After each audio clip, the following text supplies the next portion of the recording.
Alright, sending out the messages. Good. Okay. Okay, that's...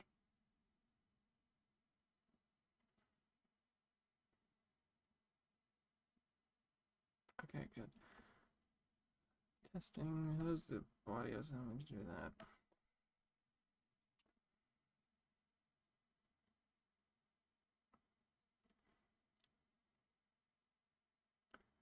So that.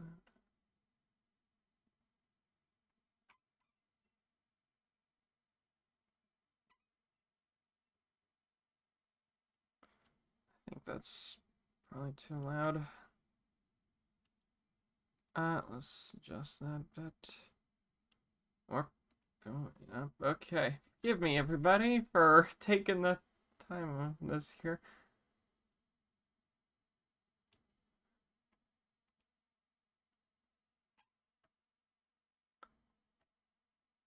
Okay, now specifically I need to adjust. Oh boy, where's that stupid Windows 11? I gotta get used to a whole new layout here. There we go.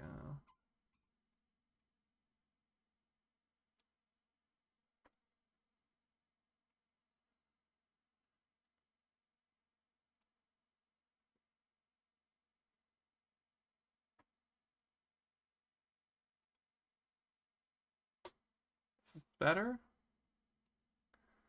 Let's see, what? Okay, is this any better?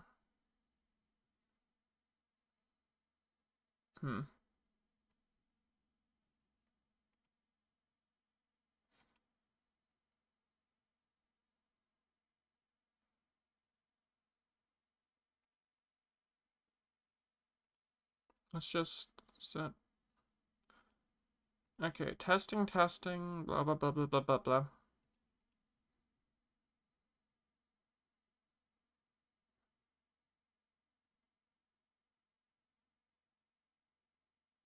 Okay, no sounds at all. That's... Oof. Come on. Okay, come on. This should be picking it up by now.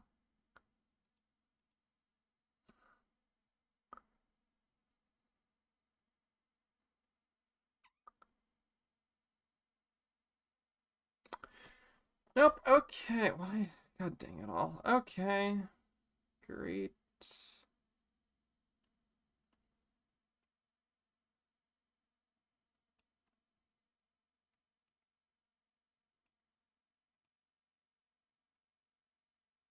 Guess I'll set it the normal sound.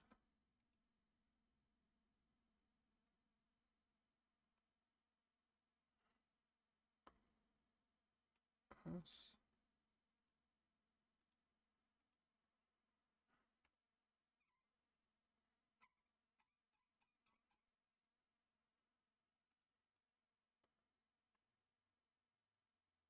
Okay, why is this not picking up?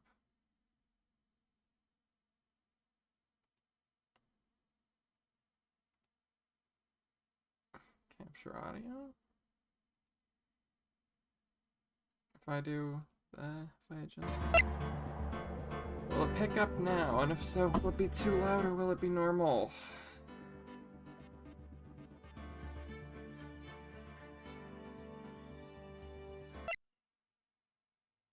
Oh, okay, I can hear it. Okay, proper tests. 3, 4, blah blah blah blah blah blah blah blah blah blah blah blah.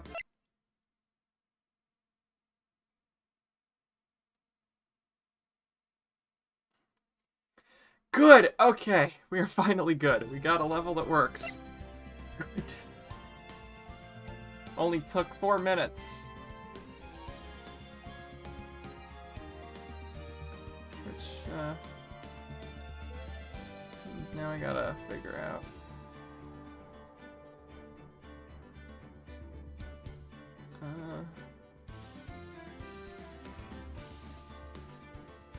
Okay, well. There we go. So, how's everyone doing? I'm back for something, for a stream, because Video editing? What's that?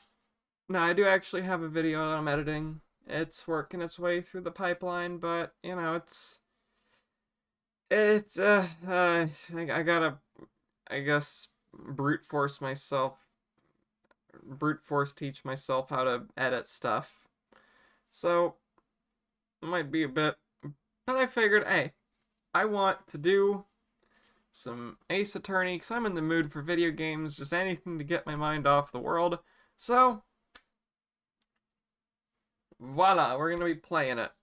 And just gonna have a good time, hopefully. So let's just get into it. 6 minutes in. Very fun. But yeah, oh yeah, by the way, this live stream has been brought to you by these two. Because a little bit of environment goes a long way. I don't know. Let's just get into things. Y'all are here, or y'all are watching this in the future for me playing some Phoenix Wright Ace Attorney. We're gonna start with the OG game, because of course, the first turnabout, wow. Already off. We're gonna have some fun. This is also, I've not played this game in a long time. So, yeah.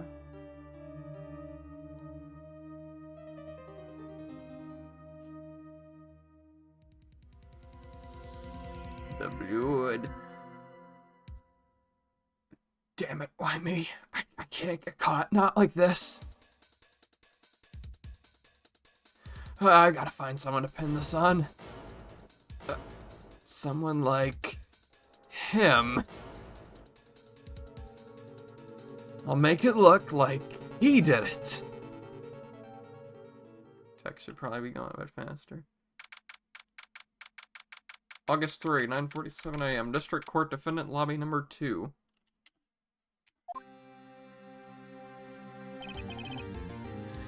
Boy, am I nervous. Right. Oh, hey, I forgot her name's Mia. I forgot her name was Mia. Okay. Hi. Man, I'm jealous of her look. Wish I had hair like that. That's pretty nice. Oh, hiya, Chief. I'm glad I made it on time. Well, I have to say, Phoenix, I'm impressed. Not everyone takes on a murder trial right off the bat like this. Says a lot about you, and your client as well. Thanks. Actually, it's because I owe him a favor. A favor? You mean you knew the defendant before this case? Yes. Actually, I kind of owe my current job to him. He's one of the reasons I became an attorney. Oh, that's news to me. I want to help him out. I want to help him out in any way I can. I just really want to help him. I owe him that much. It's over. My life, everything, it's all over. Is that your client screaming over there? That was not screaming. Yeah, it's him. Death! Despair! Oh! I'm gonna do it! I'm gonna die! It sounds like he wants to die. Yeah. Nick! Hey there, Larry. Larry Butts. Dude, I'm so guilty. Tell them I'm guilty. Give me the death sentence. I ain't afraid to die. What? What's wrong, Larry? Oh, it's all over. I'm finished. I can't live in a world without her. I can't. Who took her away from me, Nick? Who did this? Nick, you gotta tell me. Who took my baby away? The person responsible for your girlfriend's death? The newspapers say it was you.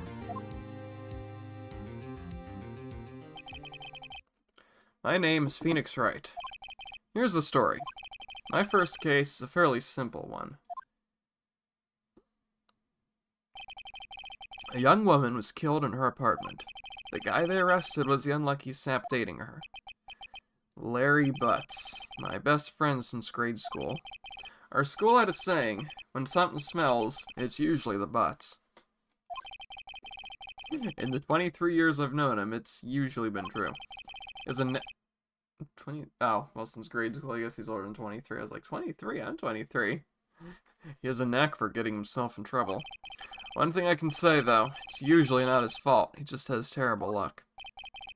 Boy, do I know that. But I know better than anyone that he's a good guy at heart. That meant I owe him one, which is why I took the case, to clear his name. And that's just what I'm gonna do.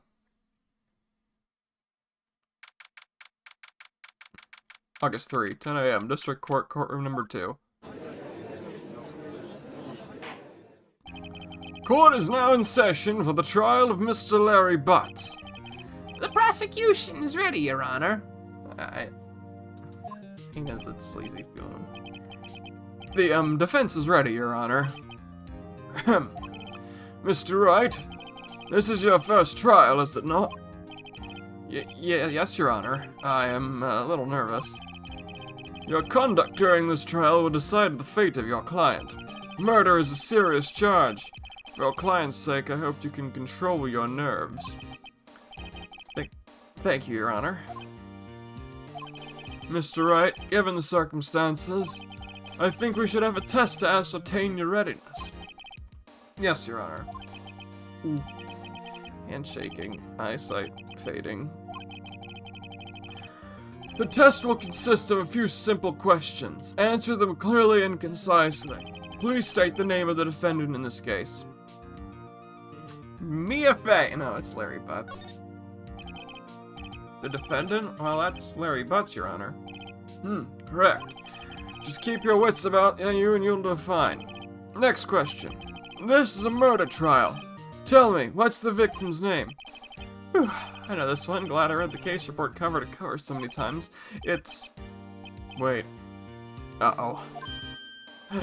No, wait, I forgot! I'm drawing a total blank here. Phoenix, are you absolutely sure you're up to this? You don't even know what the victim's name? The victim, of course, I know the victim's name. I, just forgot. Temporarily. I think I feel a migraine coming on. Look, the victim's name is listed in the court record. Just press tab to check it at any time, okay? Remember to check it often. Do it for me, please. I'm begging you. Mr. Wright, who is the victim in this case? Cinderblock. Well, let's... I have a hunch who it is, but let's, for the sake of it. Attorney's badge, no one would believe the defense never didn't carry this. Chief attorney at Fay & Co., my boss, and a very good defense attorney. Larry Butts, the defendant in this case. Likeable guy who's been my friend since grade school. Cindy Stone, the victim in this case. A model. She lived in an apartment. Bro scored himself a model. Damn. Winston Payne, the prosecutor for this Winston Payne. I forgot that was his first name. That's great. The prosecutor for this case lacks presence, generally bad at getting his points across. Cindy's autopsy report.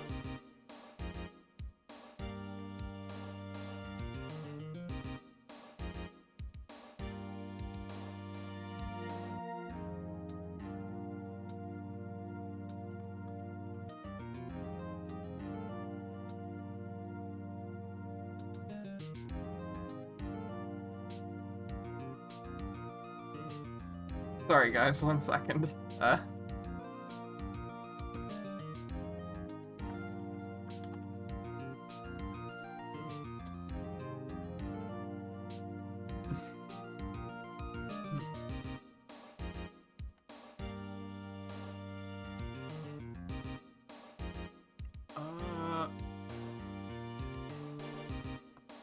Okay. Right. Cindy's autopsy report. Time of death, 7:31, July 31st, 4 p.m. to 5 p.m. Cause of death, loss of blood due to blunt trauma. Cindy Stone. The victim's name is Cindy Stone. Correct. Now tell me, what was the cause of death? She died because she was struck once by a blunt object. Correct. You've answered all my questions. I see no reason why we shouldn't proceed. You seem much more relaxed, Mr. Wright. Good for you. Thank you, Your Honor. Because I don't feel relaxed, that's for sure. Well then, first, a question for the prosecution. Mr. Payne? Yes, Your Honor. As Mr. Wright just told us, a victim was struck with a blunt object. Would you explain to the court just what that object was? The murder weapon was the statue of the Thinker. It was found lying on the floor next to the victim. I see. The court accepts it's into evidence. Statue in the shape of the Thinker. It's rather heavy. Statue. Right. Be sure to pay attention to any evidence added during the trial. That evidence is the only ammunition you have in court. Use tab to check the court record frequently. Mr. Payne, the prosecution may call its first witness. The prosecution calls the defendant, Mr. Butts, to the stand. Chief, what do I do now? Pay attention. You don't want to miss any information that might help your client's case. You'll get your chance to respond to the prosecution later, so be ready. Let's just hope he doesn't say anything unfortunate. Oh, Larry gets excited easily. This could be bad. I still need to figure out what kind of voice am I going to do for Payne. Ahem. Mr. Butts, is it not true that the victim had recently dumped you? Oh, X. Oh, well, he swung a model for a little bit.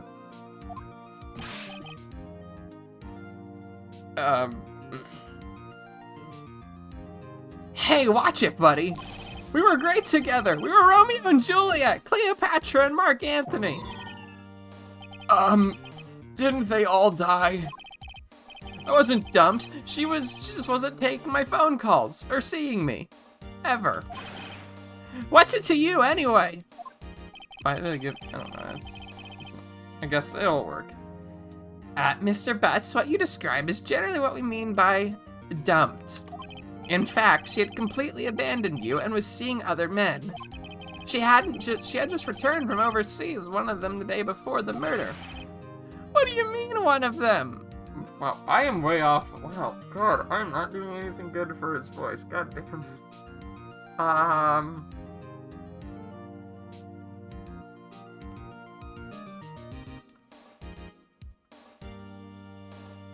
What do you mean, one of them? No, that's not it.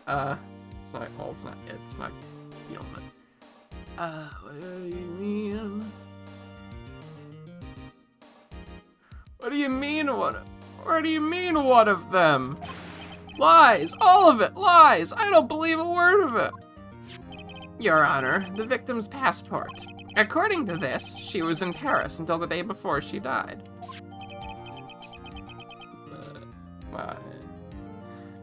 Passport. The victim apparently arrived home from Paris on July 30th, the day before the murder. Indeed. She appears to have returned the day before the murder. Dude, no way. The victim was a model, but did not have a large income.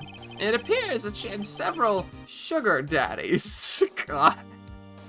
Having to read that with pain is just pain. Daddies, sugar. Daddies, sugar. Yes, older men who gave her money and gifts. She took their money and used it to support her lifestyle. Dude! We can clearly see what kind of woman this Miss Stone was. Tell me, Mr. Butts, what do you think of her now? Right. I don't think you want him to answer that question. Yeah, Larry has a way of running his mouth in all the wrong directions. should I stop him from answering? My client had no idea the victim was seeing other men. That question is irrelevant to this case.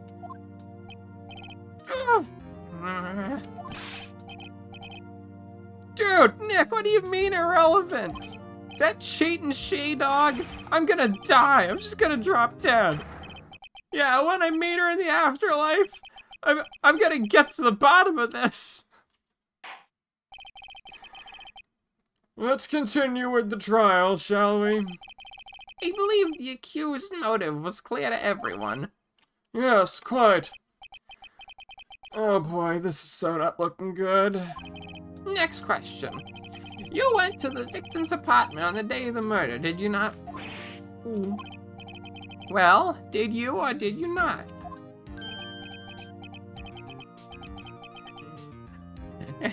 Well, maybe I did and maybe I didn't. Oh, he went. What do I do? Stop him from answering? I'll send him a signal. Lie like a dog.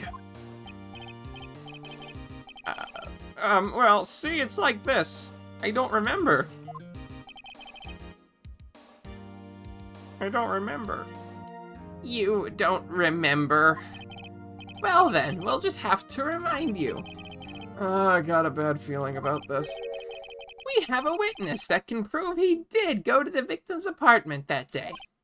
Well, that simplifies matters. Who is your witness? The man who found the victim's body. Just before making the gruesome discovery, he saw the defendant fleeing the scene of the crime.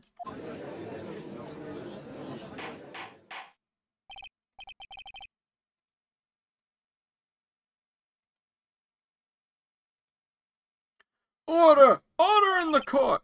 Mr. Payne, the prosecution may call its witness. Yes, Your Honor. This is bad. On the day of the murder, my witness was selling newspapers at the victim's building. Please bring Mr. Frank Sawit to the stand.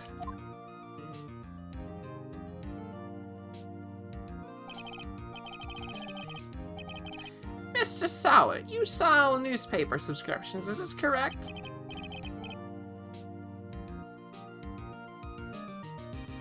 Oh, yes, newspapers, yes. Mr. Sawit, you may proceed with your testimony. Please tell the court what you saw on the day of the murder. Witness's account. I was going door to door selling subscriptions when I saw a man fleeing an apartment. I thought he must be in a hurry because he left the door half open behind him. Thinking it strange, I looked inside the apartment. Then I saw her lying there. A woman, not moving, dead! I quailed in fright and found myself unable to go inside. I thought to call the police immediately. However, the phone in her apartment wasn't working. I went to a nearby park and found a public phone. I remember the time exactly. It was 1 p.m. The man who ran was, without a doubt, the defendant sitting right over there.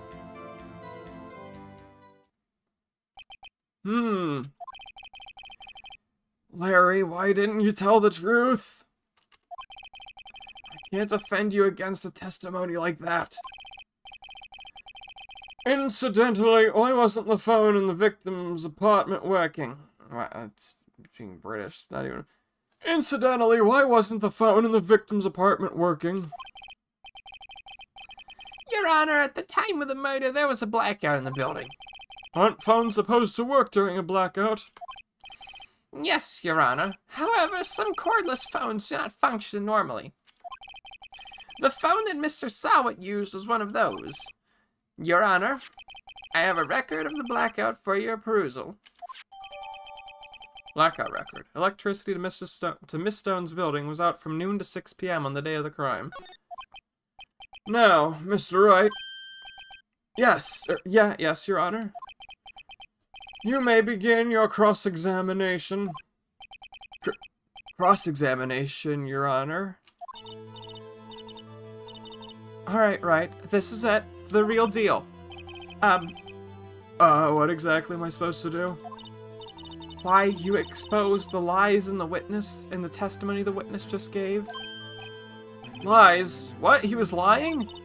Your client is innocent, right? Then that witness must have lied in his testimony. Or is your client really guilty? How I prove he's not? You hold the key. It's in the evidence. Compare the witness's testimony to the evidence at hand. There's bound to be a contradiction in there. First, find contradictions between the court record and the witness's testimony.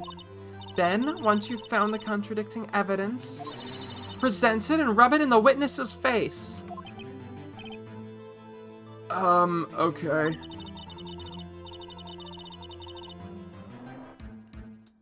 Okay. Open the court record with tab, then point out the contradictions in the testimony. Cross-examination. Going door to door, selling newspapers and scripts when I saw a man fleeing an apartment. Isn't a man leaving an apartment a common sight? I find it odd you would take notice of him. I don't know, he just seemed strange to me, that's all. Like he was mad, and yet frightened at the same time. Just like a criminal fleeing the scene of a crime. The defense requests that the witness refrain from conjecture. Of course. What the witness means is that the man he saw looked suspicious.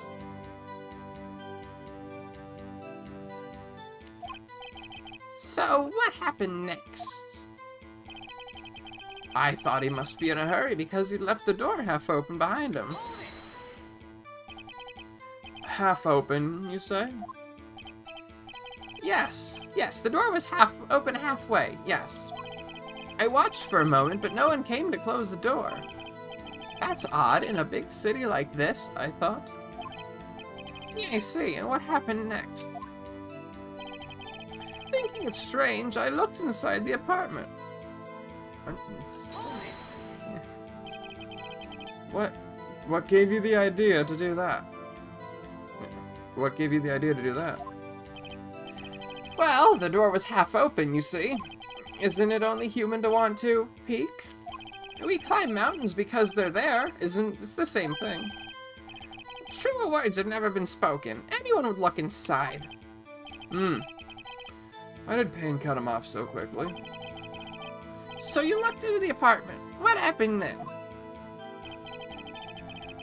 Well, then I saw her lying there, a woman, not moving, dead. Are you sure she was dead? Well, no, I guess I wasn't. Bet she wasn't moving at all, and there was blood everywhere. I guess that would look fatal to anyone. Very well, what happened next? I quailed in fright and found myself unable to go inside. So, you didn't touch anything in the apartment? Yes, I mean, no, nothing. Okay, what happened next? I thought to call the police immediately. You thought to call the police. Does that mean you didn't actually call them? Please, listen to the rest of the testimony. You thought to call the police. What happened next?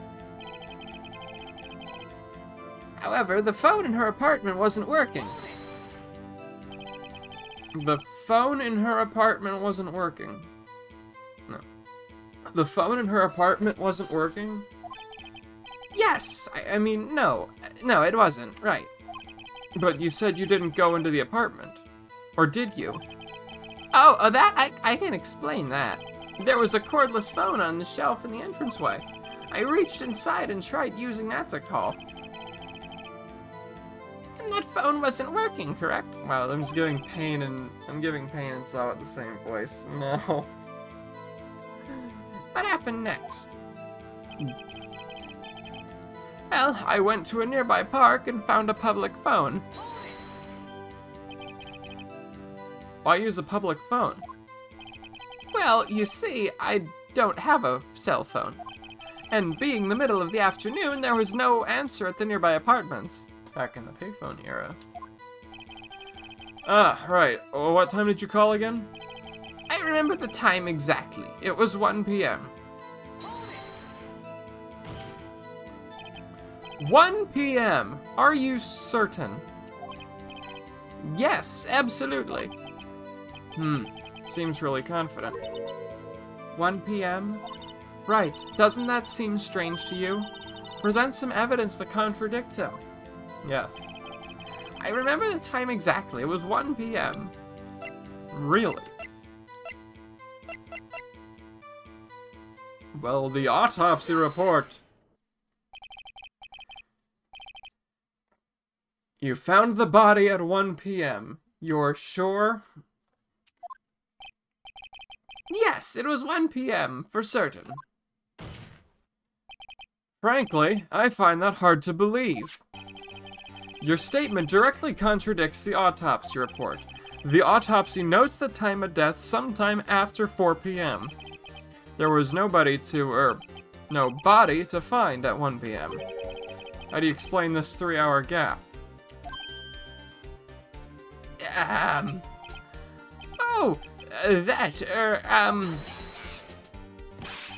This is trivial. The witness merely forgot the time.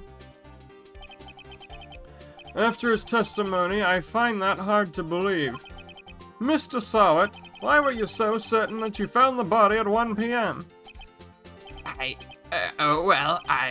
Gee, that's a really good question. Great job, Wright. Way to put him on the spot. That's all you have to do. Point out contradictions. Lies always beget more lies. See through one and their whole story falls apart. Wait, I remember now. Would you care to give your testimony again? What really happened?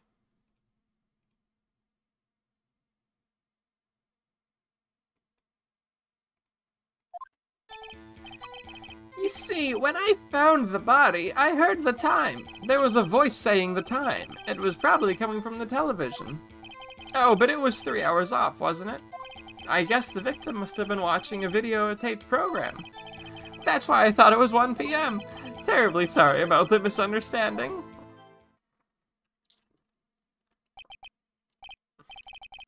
I see. You heard a voice saying the time on a taped program. Mr. Wright, you may cross-examine the witness. Right. You know what to do. I've got this one. Now, so I know what the answer is. I want to press him because I like pressing the stuff. You see, when I found the body, I heard the time. You said you heard, not saw? Yes, heard. All I saw was the body lying there. I didn't think to look at anything else, least of all my watch. Isn't that a little strange? So you're saying you heard something. But if you were so shocked by the body, you wouldn't hear anything at all. The witness did say he actually heard the time. It's ludicrous to suggest he wouldn't hear anything. I have to agree with the prosecution. Witness, continue your testimony.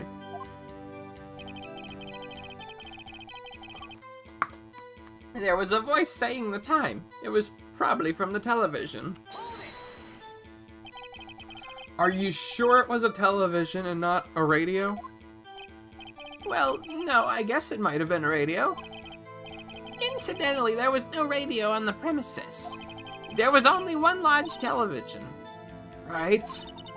Can't put my finger on it, but something about this seems fishy. Yeah, this was supposed to present evidence. Something about hearing the television. The witness has testified. He heard the time. Oh, but it was 3 hours off, wasn't it? How do you explain the gap? Well, witness, can you explain this? I guess the victim must have been watching a videotaped program. A video of a taped program. A video. Yes, that would explain why the time was wrong.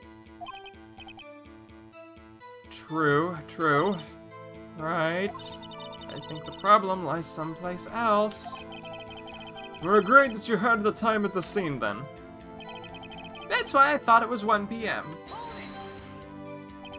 Are you sure the voice you heard said it was 1 p.m.? Yes, I can practically hear it now. It was quite clear. Mr. Payne, has the prosecution verified this testimony? My apologies, Your Honor. I, too, have only just learned that the witness heard the time.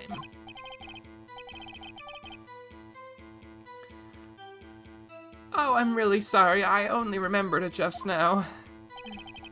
Terribly sorry about the misunderstanding.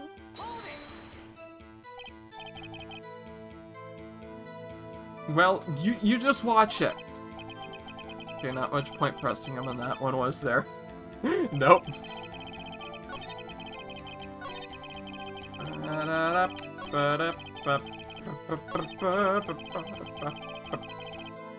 Now for the real thing, the blackout record. Silence. Hold it right there. The prosecution has said there was a blackout at the time of the discovery. And this record proves it.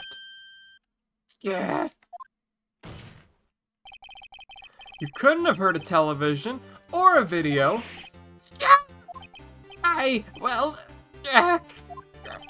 The defense has a point.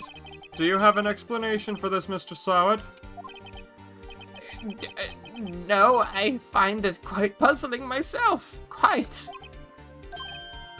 Yeah, wait, I remember now. Mr. Sowett, the court would prefer to hear an accurate testimony from the very beginning. These constant corrections are harming your credibility. That and you seem rather distraught. My apologies, Your Honor. It must have been the shock of finding the body. Very well, Mr. Sowett. Let's hear your testimony once more, please.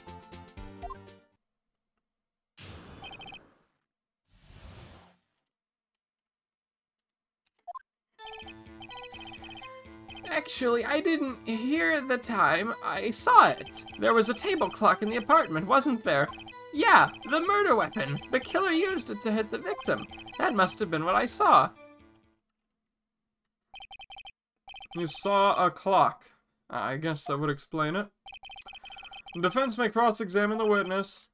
Gladly.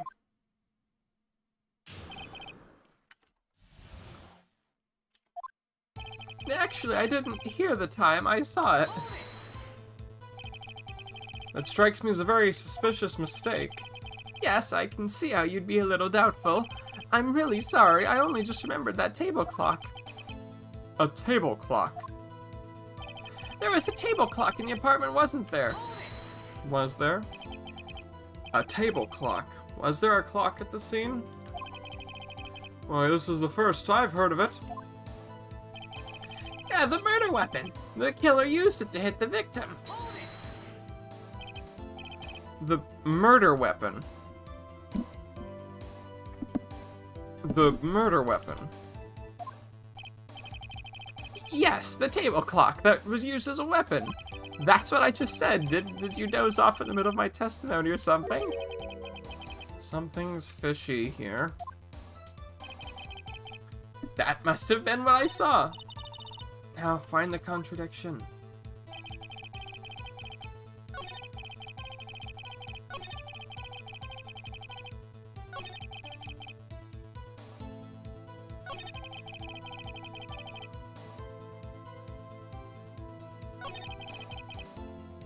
Oh, press this.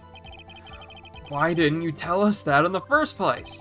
I guess it just slipped my mind. I'm not really sure how it happened myself.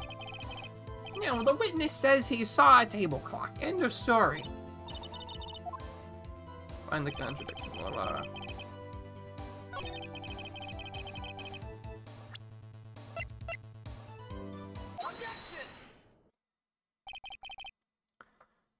Wait just a moment.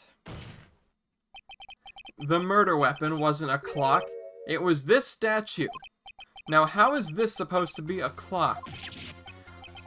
What? You, with your objections and your evidence, just who do you think you are? Just answer the question, Mr. Slowett. Hey, I saw it there, okay? That's a clock. Your Honor, if I may. Yes, Mr. Payne? As the witness stated, this statue is indeed a clock.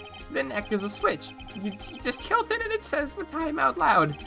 As it doesn't look like a clock, I submit it as a statue. My apologies. I see. So the murder weapon was a table clock after all.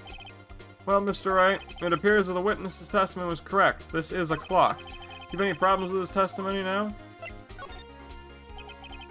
Your Honor, there is a gaping hole in the witness's testimony. The only way he could have known the weapon was a clock is to hold it in his hand. Yet the witness testified that he never entered the apartment. Clearly a contradiction. Indeed. The witness knew it was a clock because he... Tell me, isn't it true you knew the victim? In fact, you're one of her sugar daddies. Be frank with us, Mr. Slowett. That was not what I meant to hit. God dang it.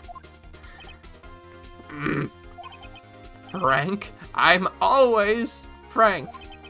Your Honor, we have complete records of the victim's relationships. Mr. Frank Slowett does not appear anywhere. Huh? Oh, really? Please, Mr. Wright, is the best response you can muster up? Try to refrain from making off the cuff accusations in the future. Yes, Your Honor, let me think this over. The witness knew it was a clock because he went into the apartment. You are lying! You were inside the apartment on the day of the murder. Oh yeah? Prove it! Prove I went in there! I'll do better than that. I can prove you are the one who killed her. You struck her with the clock, and the shock of the blow triggered the clock's voice. That was the sound you heard. Order in the court. Intriguing. Please continue, Mr. Wright. Yes, Your Honor. Mr. Slowett, the sound must have left quite an impression on you. Understandable, since the murder weapon spoke just as you hit the victim. That voice is burned into your mind. That's why you were so certain about the time. What's the meaning of this? This is all baseless conjecture. Baseless? Just look at the witness's face. Yeah. Would the witness care to elaborate? Did you strike the victim with the clock? That day, I never. Look, the clock, I heard. No, I mean, I saw.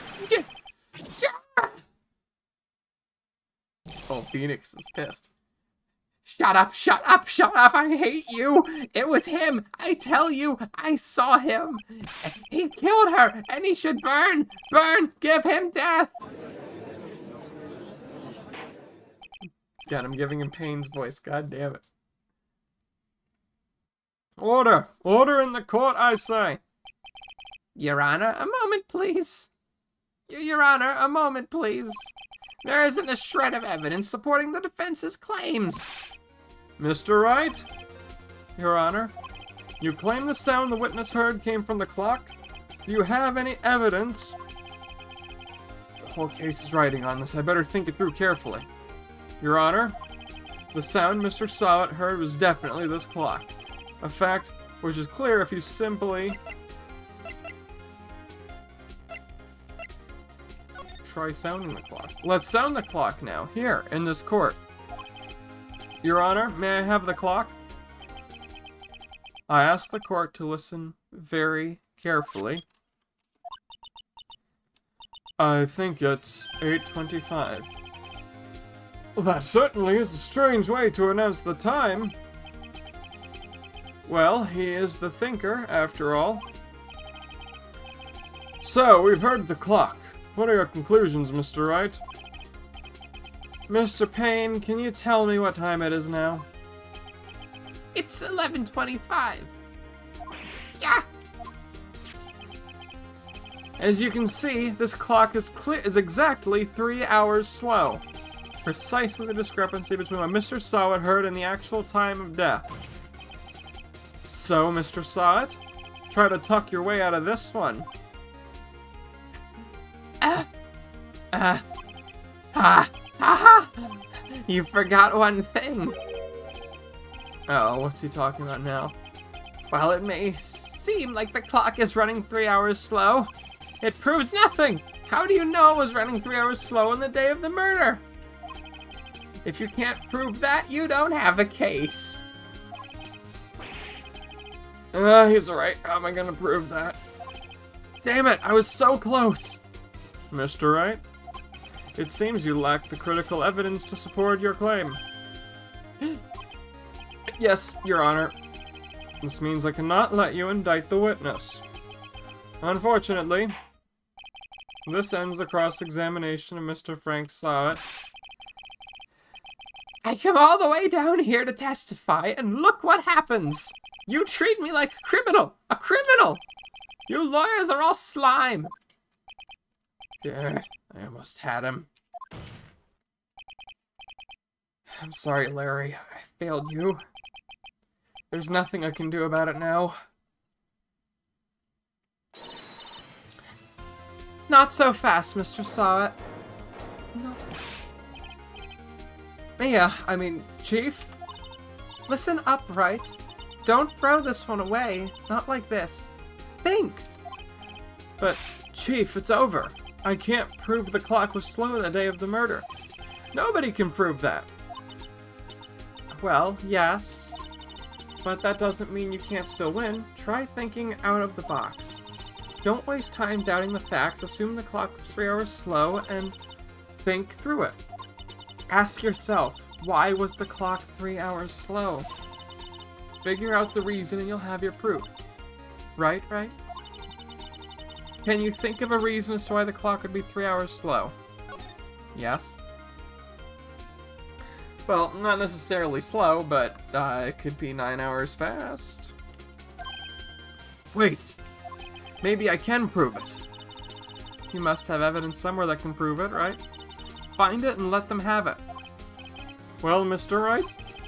Well... You say the clock was already running slow on the day of the murder. Have you found evidence to support this claim? Of course! There is a piece of evidence in the court record that can prove my claim beyond a doubt. Ha! Tough words! Let's see you pull this one off. Let's see this evidence that proves that the clock was running slow. Ask for it. The victim had just returned home from abroad the day before the murder. As we all know, the time difference between here and Paris is 9 hours. When it's 4 p.m. here, it's 1 a.m. the next day there. The clock wasn't 3 hours slow, it was 9 hours fast. The victim hadn't reset her clock since returning home. That's why the time you heard when you struck her dead in her apartment was wrong. Proof enough for you, Mr. Saw It? Or should I say, Mr. Did It? Yeah.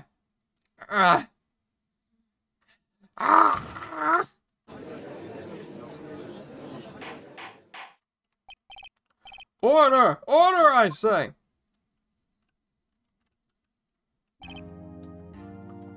Well, this case has certainly turned out differently than we all expected. Mr. Payne, your witness. He was arrested and has been taken away, Your Honor. Very well. Mr. Wright? Yes, Your Honor? I have to say, I'm impressed. I don't think I've ever seen someone complete a defense so quickly. Well, it is the first case. And find the true culprit at the same time. Thank you, Your Honor. At this point, this is only a formality, but the court finds the defendant, Mr. Larry Butts, not guilty. Woo, yeah! Woo. And with that, this court is adjourned.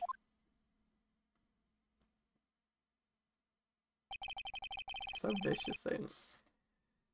It turns out that Frank Sawat was a common burglar. He posed as a newspaper salesman to check and see when people were out at the house. That day, when Larry went to her apartment, the victim wasn't home. After he left, Mr. Sawat let himself in to do his dirty work. While he was searching her place, the victim returned. Flustered, Mr. Saw It grabbed the nearest blunt object he could find.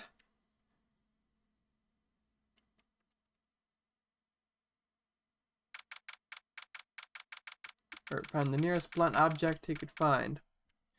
August 3rd, 2:32 p.m. District Court Defendant, Lobby Number 2. Ooh, I still can't believe he won. Right. Great. Good job in there. Congratulations. Thanks, Chief. I owe it all to you. Not at all. Not at all. You fought your own battles in there. It's been a while since I've seen a trial end on such a satisfying note. I've never seen the Chief looking this happy.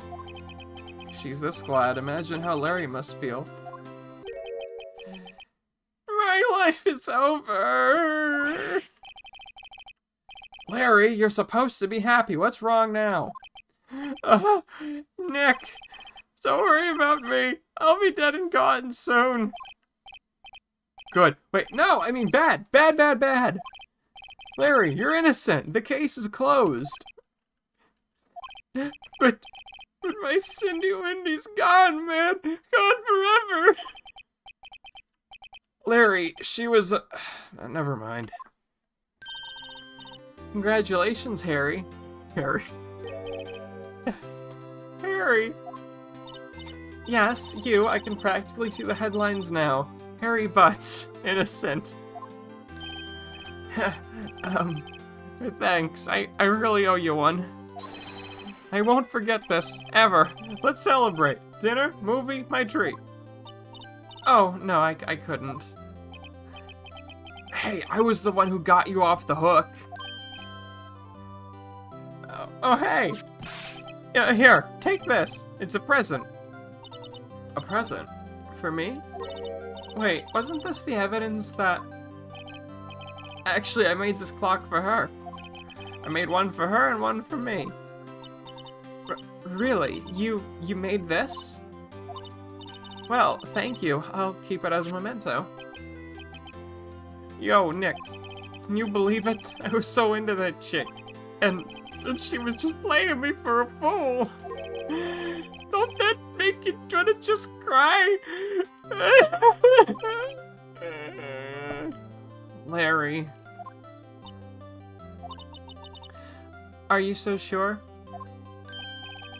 Excuse me? I think she thought quite a lot of you, in her own way. Nah, you don't gotta sympathize with me, it's okay? Oh, I'm not just sympathizing, really. Isn't that right? Right? Don't you have something to show your friend? Something that proves how she felt about him? Huh? Oh, yeah, right. What the heck is she talking about? The statue. Check this out, Larry. Proof positive you weren't just some chump to her. Huh? What about the clock? This is the clock you made for her, Larry, and she took it with her when she traveled. Yeah, whatever. She probably just needed a clock, that's all. You think so? It's a pretty heavy clock to take traveling. Well, make of it what you will. Hey, Nick. I'm glad I asked you to be my lawyer. Really? Yeah, thanks. Hope that made him feel a little better. Right? I hope you see the importance of evidence now. Also, hopefully you realize things change depending on how you look at them. People, too. We never really know if our clients are guilty or innocent. All we can do is believe in them. And in order to believe in them, you have to believe in yourself. Right? Listen, learn, grow strong. Never let go of what you believe in. Never. Well, I think our work here is done. Shall we be off? Yeah, I guess so. Say, how about dinner? On me? We'll drink a toast to innocent butts. Yeah. Oh, speaking of Harry, you were saying part of why you became a lawyer was because of him. Or yeah, part at least. you'll have to tell me more about it sometime. Maybe over drinks? Ooh.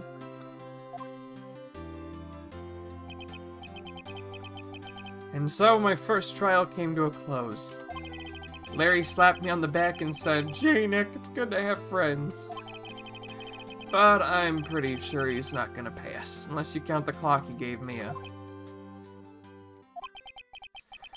I didn't know it then, but that clock was soon going to be at the center of another incident.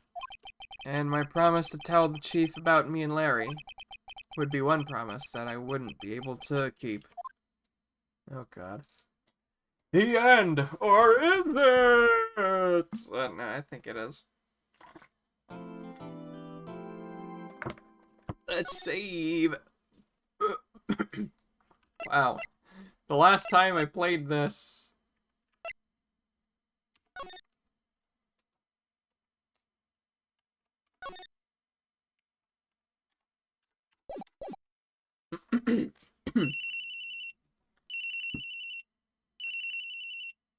Ow, that's loud.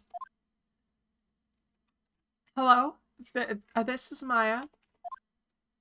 Hey, Maya, it's me. Mia, what's up? You haven't called in a while. Sorry, I've been so busy. How have you been? Well, lonely, and it's all your fault. Nah, I'm just teasing. I've been great. I'm finally getting used to having my own place. That's good to hear. Actually, I'm calling because I have a favor to ask. I know. You want me to hold evidence for you? Sharp as always. There's a lot of buzz about the upcoming trial. I just don't feel safe keeping the evidence here.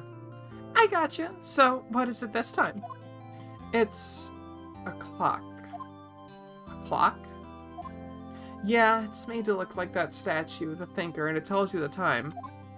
I thought you might like it. You always like toys. Hey, I'm not a little girl anymore, sis. Now, you know I'm only teasing. Ah, I should probably tell you, the clock isn't talking right now. Huh? It's not working? That's lame. I had to take the clockwork out. Sorry. I put some papers inside it instead. Papers? Is that evidence? Is that the evidence then? Well, there's a possibility it might turn out that way. Yes. Can you come by the office tonight, say 9 p.m. to pick it up? I'll be in a pre-trial meeting until then. Okay, sis, but I expect dinner. Something good. Like, burgers. I could really go for a good burger. Okay, we'll hit the usual joint. Alright, it's a deal. Okay, sis, see you soon. Yep, I'll be waiting, Maya. Ow! Jeez, it's loud. Sharp. Sensory. Conversation recorded September 5th, 9:27 a.m.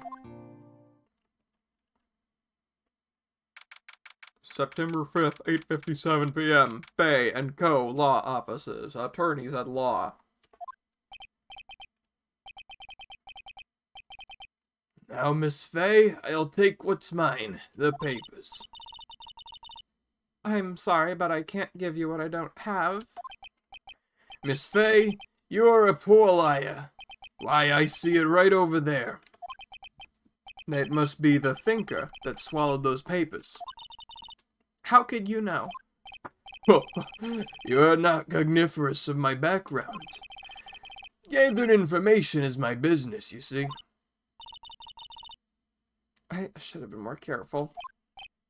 Oh, my dear Miss Fay, I am so very sorry, but I am afraid I must ask you for one more thing. Your eternal silence. Farewell, Miss Fay.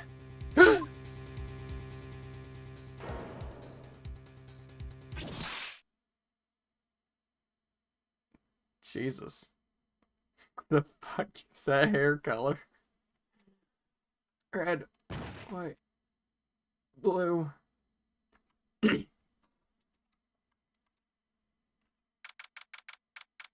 September 5th, 9:08 p.m. Fay & Co. Law Offices.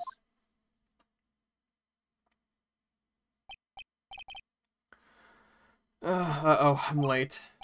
Huh? That's strange. Guess the chief left without me. She said her sister was coming over, so we should all go out for dinner. What's that smell? Blood? Mia! Maybe she's in her office.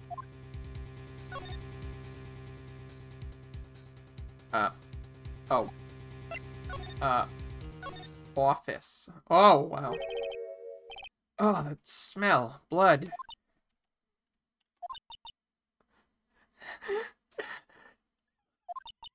Sis.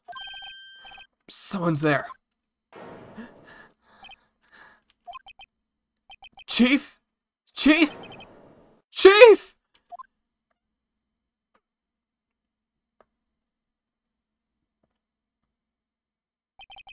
Who are you?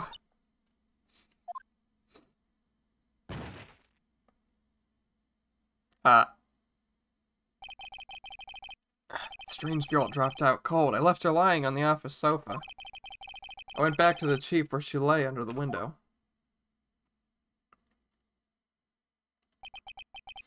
Her body was still warm. I could feel it when I held her shoulder. Then, all too quickly, it began to fade. Until finally she was cold. Jesus Christ. Chief.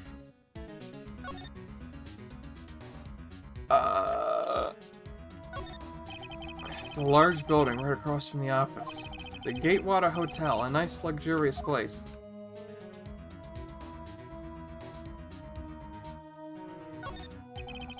The chief's chair. A simple, functional design, feels pretty good to sit into. Some shards of glass are shattered on the floor. It's near the remains of a glass light stand.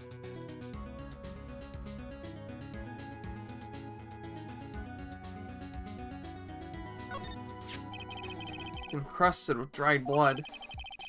Ironic, this became the murder weapon. Again.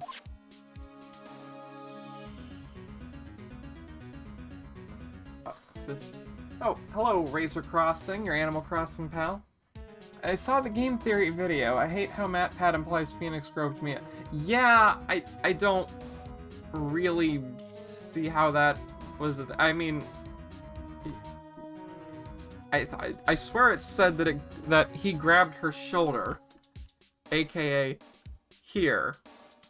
You know, like how you would if you're trying, or you know, roughly around here, like when you're trying to feel for a pulse or anything. And if you're in a state of shock. But I mean, hey, that's I mean that's game theory. Not every theory is gonna be a knockout of the park kind of like good one. Chief. It's hard saying it like this, but if there are any clues here. She was struck on the head with a blunt object. She probably died instantly. The thinker lying next to her must have been the murder weapon. Added a court record. Made by Larry Butts. There's some glass shards near the chief's body. Must be pieces of the glass light stand broken in the back of the room. Broken beyond all recognition. Nothing else that seems like a clue here. That's new. A piece of paper. It must have fallen from Mia's hand. What could it be?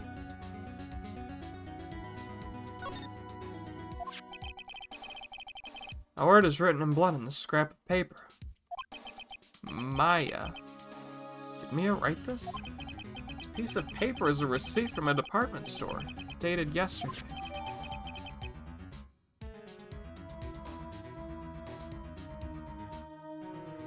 Mentions how he broke the law and doesn't dive into Von Karma. That's the first instance it's not written by. Yeah, I haven't seen any game theory videos since like, oh geez, probably 2017 or actually probably 2019. It's been a long while, like several years. I've always been more interested in food theory myself, like food theory. Just more my speed, but you know, just occasionally. They just like interest me usually.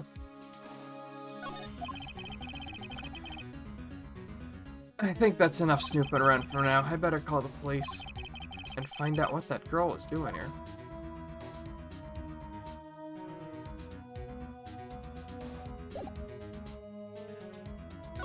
Wait a minute.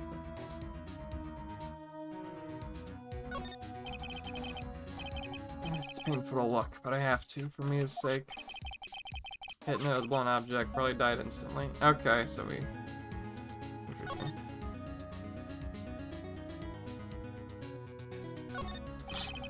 Surprisingly, the chief is never good at machines. About all she used this PC for was email. She picked up this ancient model at some garage sale for practically nothing. Bought a friend of mine the Trilogy on sale for currently $10. She's a fan, but didn't have the original Trilogy. Yeah, so I picked this up. I picked this up, and I also picked up the Apollo Justice one, on sale, when they were both on sale. I've had this sitting in my Steam library for about 2 years now, but, I was waiting to buy Apollo Justice when it was on sale next, or I had enough to buy it, so finally got around to getting that, and that kind of pressed me to go and finally get this. Well, not get this, to finally, like, play through this some, you know? Oh, what's this? The Faye & Co. Ledger Book. Everything is written in the Chief's ultra neat handwriting. It's a small office, but it makes a good bit of money. Anything of note? Nope, okay. Right, I better call the police. Huh? That's funny. Here the screws in the receiver are missing. Looks like someone was halfway through taking it apart. Police? Please, come quick. What was that? Oh. Okay. That was not Maya. Someone screaming for the outside the window? She's staring right at me. She's holding a phone in her hand.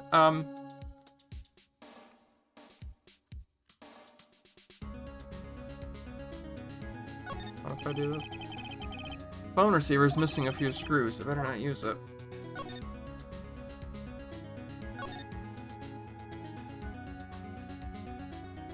Wait a minute. A perfectly normal office desk. The chief had a very particular policy about office decor. Spend big on stuff the clients use, but keep your own stuff simple. Okay. Books. All the chief's important documents are packed in here. This is where she filed her case records and recent rulings.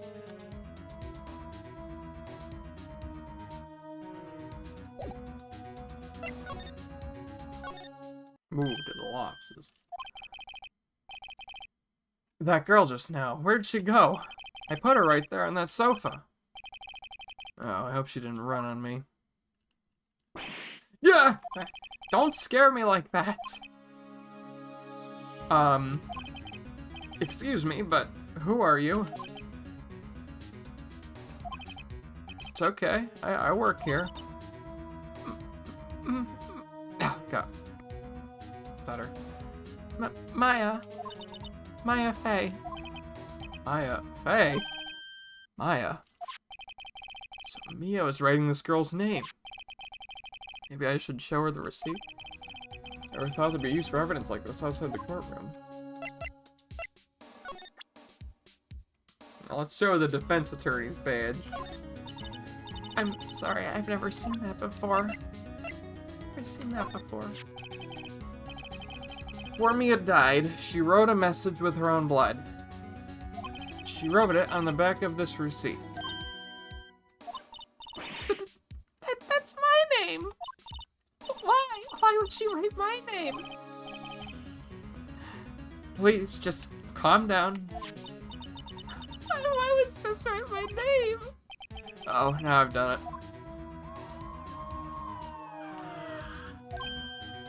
Yeah, the police! Sounds like they're coming this way. Police! Police! Alright, I'm Detective Dick Gumshoe, see?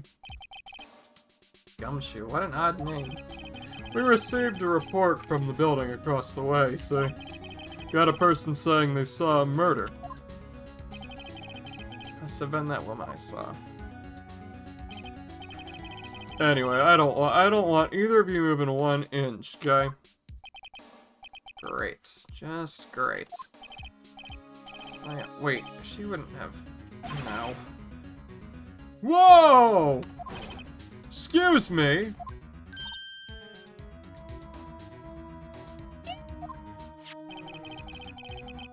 Does word Maya here mean anything to you? That's my name. What? What? The victim drew this here note in her own blood, see? With her dying breath, she wrote down the killer's name. Killer? Case closed. You're coming down to the precinct, ma'am. What?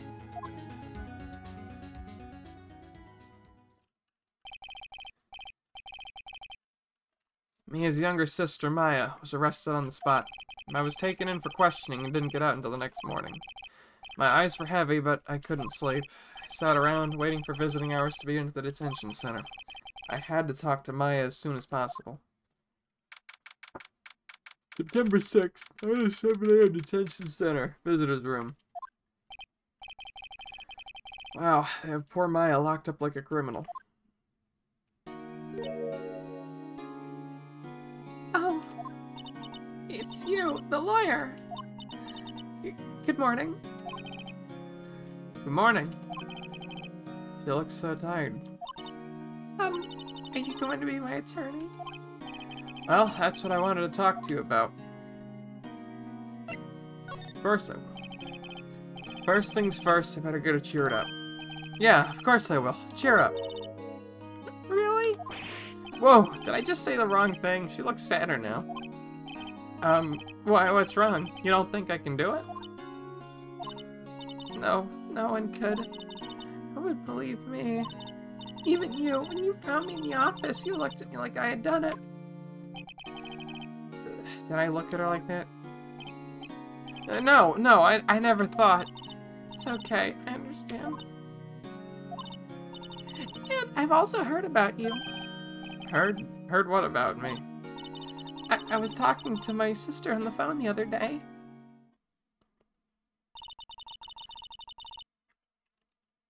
Today was my junior partner's first time in court. Oh, really? How'd that go? It was quite the scene. Honestly, I was on edge the whole time. It's been a while. So he crashed and burned? He's a genius. One of those strike fear into the hearts of evil types. The only thing he's lacking is experience. Huh, sounds like it was fun. Well, I know who to go to if I ever get in trouble now. I don't know, Maya. I think you might want to wait. Give him 3 more years. That is, unless you want to be found guilty. Ouch! That's what she said. I'm sorry. I didn't mean to insult you. No, it's okay. It's true, I guess. But at the same time, I can't just sit by and watch. When I think of the person who did this to me, I know.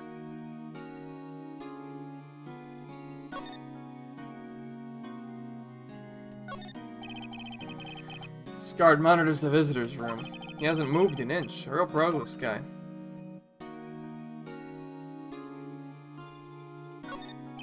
Smile for the camera. Move. No, I'm not.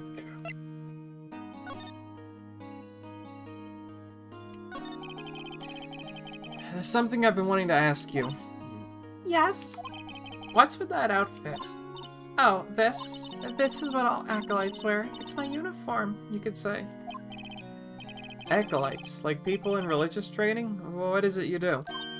Oh, it's nothing strange, really. I'm a spirit medium in training. A spirit medium?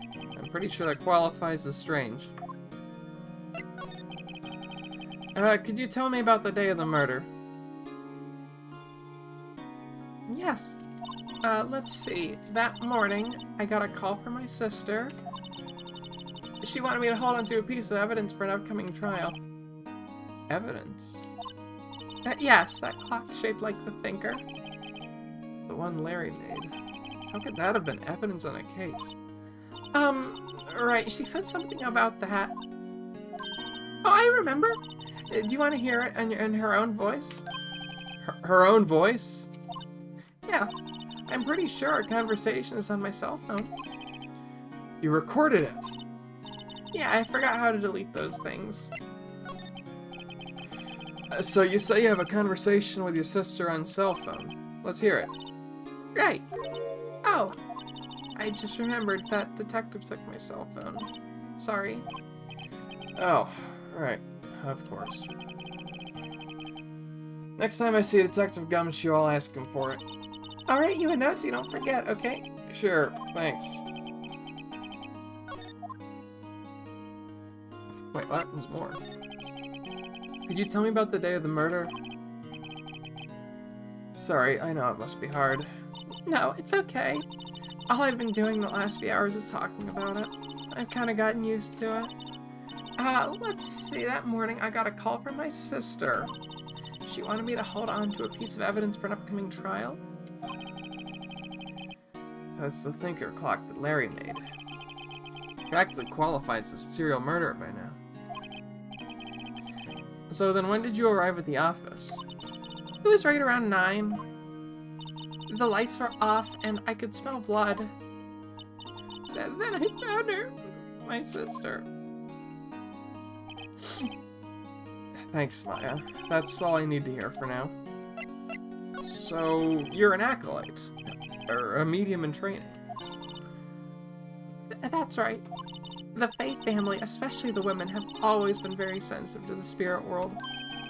Wait a second, you said the Faith family? So Mia was into that stuff too. Oh, of course. She left the mountain to follow her career, she said.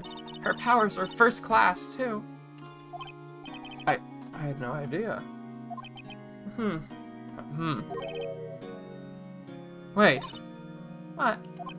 So, you're a real honest-to-goodness spirit medium, with ESP and all that? Yes, in training. Well, can't you contact me as spirit then? We can just ask her who killed her. I'm sorry, I'm still in training. I couldn't do something on that level. I thought that'd be too easy. Something the matter? I was wondering, could I ask you a favor? This is the address of a famous lawyer. My sister gave me this a long time ago. She said if I was ever in trouble, I should call him. And, well, I'm in trouble. Do you think you could go ask him to represent me? Sure. Why not? I'll go ask. Thank you so much. I have no one else to turn to.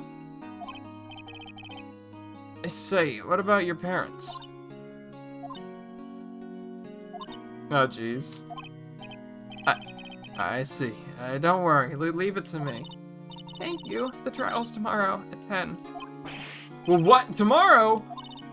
Tomorrow. What if this guy refuses? They tell me that if I don't find one, the state will pick an attorney to defend me. When will that happen? They're giving me until 4 this afternoon. Visiting hours almost up. I better hurry. Right, I'll be back. Well, first, let's present the attorney's badge. Sorry, I've never seen that before. Glass shards. This was lying next to the chief's body. I saw that too. They said they thought those were pieces of a broken light stand. Yeah, that seems about right. I never heard of a glass light stand before this.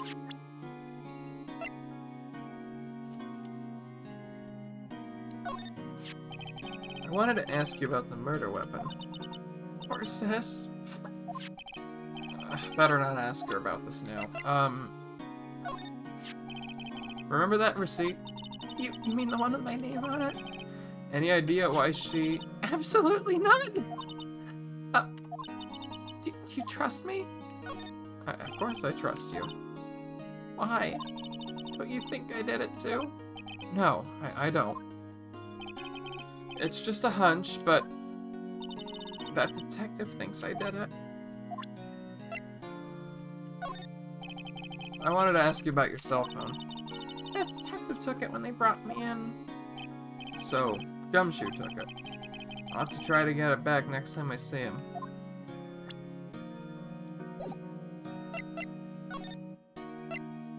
Grossberg Law Offices.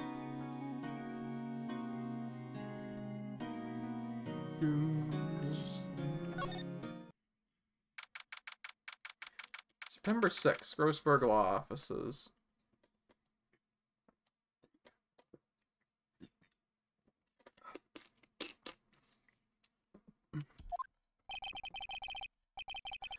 According to the receptionist, the big boss is out. He couldn't say when he'd be back.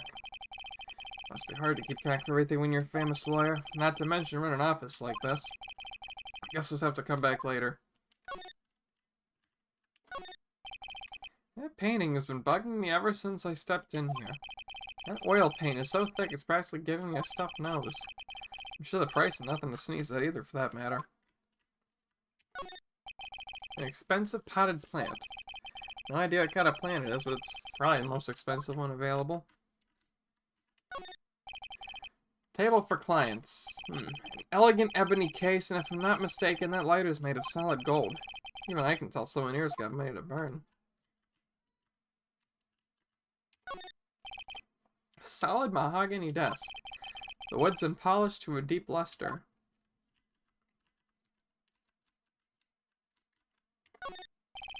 Expensive looking mahogany bookshelves with expensive looking books. Funny, they don't look like they've ever been read. Someone's not a fan of Grossberg. Guess that's everything there. Let's move to the Fay & Co. law offices of Fay & Co. and such. This office is filled with police officers. They're all busily searching for clues. Hey, you there! Or, no, well, it's not. Hey, you there. This is a crime scene, pal. No trespassing. Sorry, don't I know you from somewhere? Wait, you're that Butts guy, aren't you? No, Phoenix Wright. How can anyone mistake me for Larry? Guess I got the wrong name, Mr. Wright. How about... Guess I got the wrong name, Mr. Wright. Sorry about that. That Butts guy, he was a killer. And you're no killer, right? He was proven innocent. Right, and you were... Detective Suede Shoes. Suede Shoes, wasn't it? That's me. Don't step in my blue suede shoes. Wait, that's the song, pal! The name's Dick Gumshoe. Wait, that's Detective Gumshoe to you, pal. Anyway, get the name right. And don't go calling me Dick. Hey, Dick, get over here. Yes, sir. Be right there. You're a lawyer, right, pal? If you got business here, you'd better do it quick. He thinks I'm his lawyer.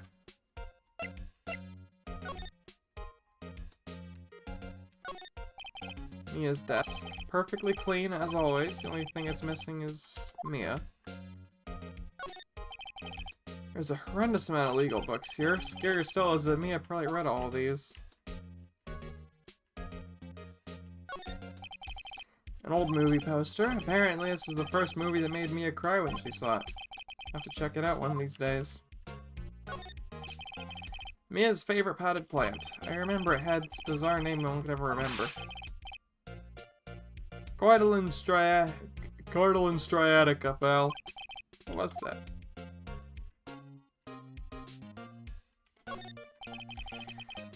The sky is blue and so am I.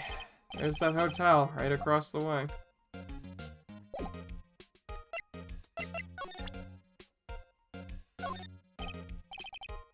Oh, what's that? Sorry, pal, but I got no info for the likes of you. I was wondering, do you know anything about this? That statue, that's the murder weapon. Huh? The clock's the statue too. Sure, I wish I'd never seen this thing. There was broken glass at the crime scene, right? Oh, that. Yeah, seems like a glass stand next to the victim fell over. The glass shards are pieces of the broken stand. There was a piece of paper next to the victim, wasn't there? Yeah, the one with the killer's name written on it. Are you sure that Mia wrote it herself? Given the condition of the writing, it's hard to say if it's her handwriting or not. So there's no proof that Mia wrote it. Maya's phone. I was wondering, did you see Maya Faye's cell phone? Oh, that? I have that. Do you think you could give it back? Do you think you give it back? Sure, I mean, wait a second, pal. Tricky lawyer. Oh, he's hungry.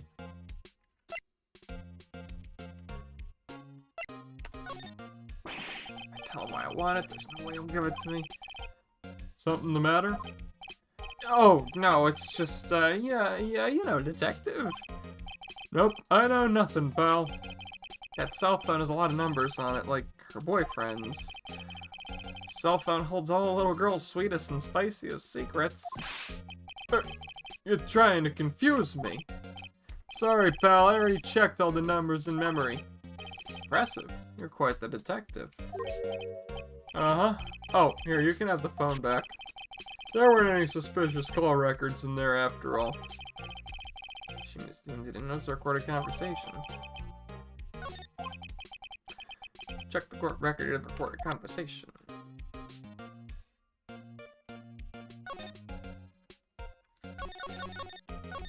Okay.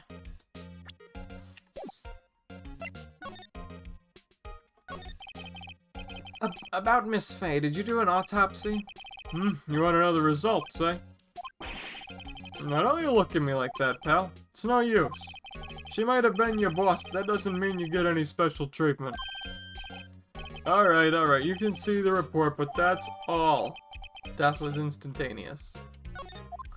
Aha. About Maya. Yeah, I'm looking forward to the trial. Sorry, pal, but this is one trial you aren't gonna win. Why do you say that? The city's put Prosecutor Edgeworth on the prosecution. Edgeworth? I'm sure you know what that means, you being a lawyer and all. Guess I've asked all the questions I need to know. You all done, pal? Yes, thank you. Oh, wait. One more thing I wanted to mention to you. I don't suppose you're planning on talking to that witness. Anyway, you better not. No influence on the witness with your lawyerly ways, pal.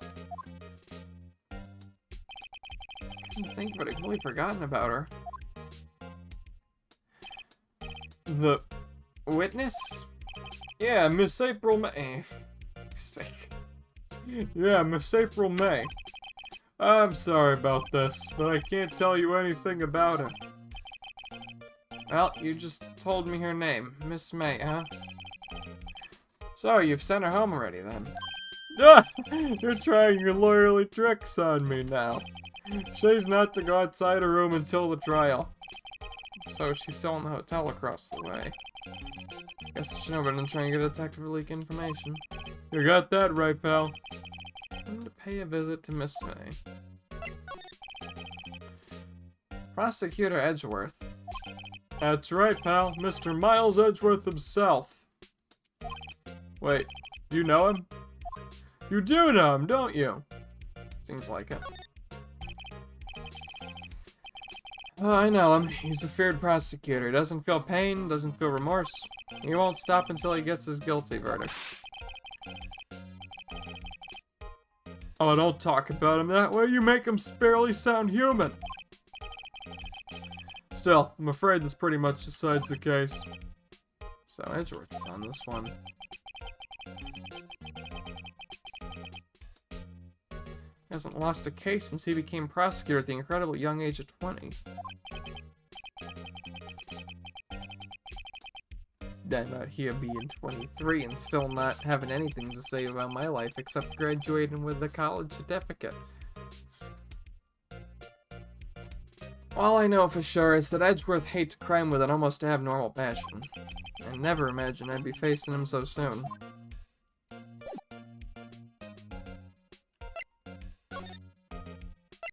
Augusta Gross. Nope. Gatewater Hotel. September 6th. Gatewater Hotel, room 303. Well, hello there, handsome. Hi? Smooth, right? Real smooth. You're the lawyer, aren't you? The detective told me. He said don't say nothing to that lawyer, pal. I'm about to self-thank Detective Gumshoe for making my job harder. Gee, this is all like something out of a movie. It's all so exciting I can hardly contain myself. Ooh, let me go freshen up so I can look the part of the beautiful eyewitness. Oh, I pity the lawyer has to cross-examine this one. Wait a minute. Wait a minute, I'm that lawyer. God damn it. What's this? There's a screwdriver stuck in this drawer. I wonder what's inside. Take a look. Hey! What are you doing? No touching? Ooh, bad boy. You really shouldn't pry around other people's rooms now. You wouldn't want to make me upset, would you? Upset? I thought she was gonna explode for a second there. Wonder what could be inside the drawer. The flowers are fake, as expected. I know sunflowers and tulips, but that's about the extent of my floral knowledge. Ah, still scene painting. Alright, should that be still life? Whatever, one of those is hanging on the wall.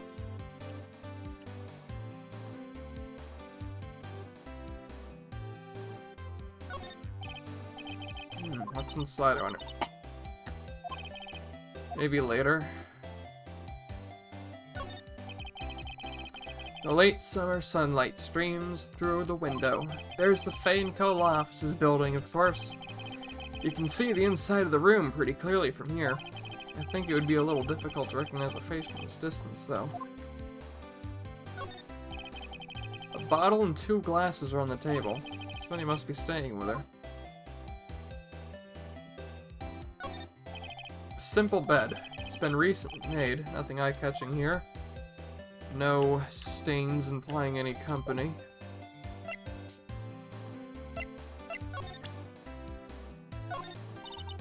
Excuse me, but I'm a witness. Police witness, you understand? How could I possibly give you any information in good conscience? Me, the witness, it's just like in the movies. A witness, police witness, blah, blah, blah. Is there any of these I could get information from? Anything. Anything. Anything.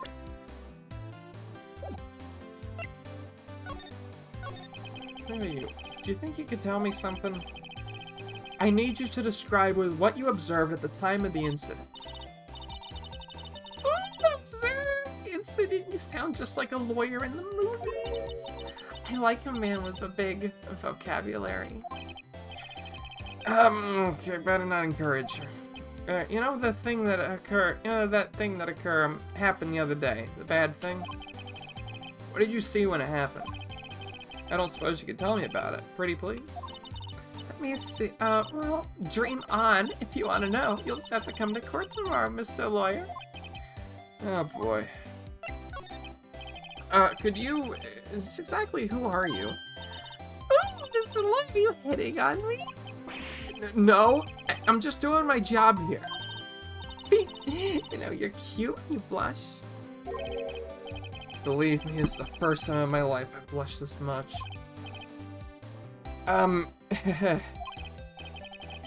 Right, can you just tell me what it is you do? Well, no. It's just said you're of something new. Oh boy. I see there are 2 glasses on this table. Someone staying here with you? Oh, amazing powers of observation. You must be one of those famous detectives like on television. Oh, no, not me. I'm just a lawyer. Say, Mr. Big Detective, why don't you go look for clues in the garbage, Miss May doesn't like nosy little lawyers. Oh boy.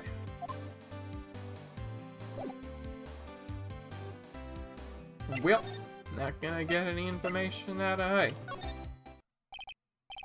Seems like Mr. Grossberg's out. Well, maybe I should just wait here for him to come back.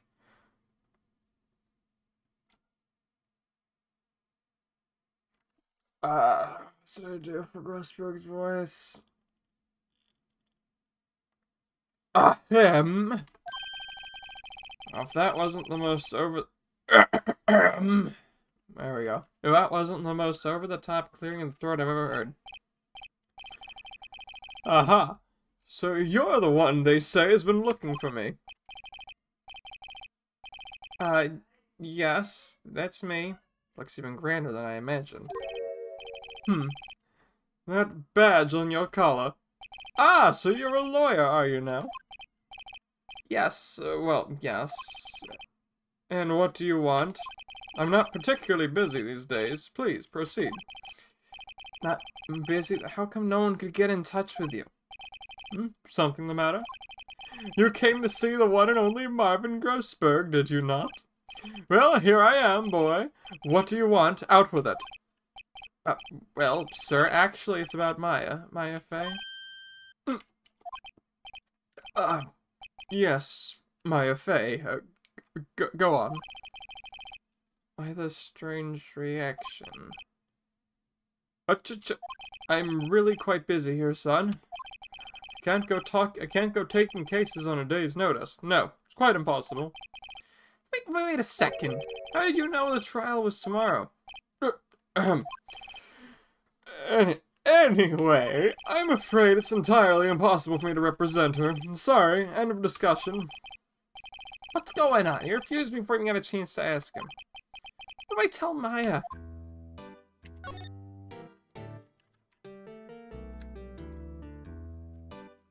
Anything worth observing? Nope.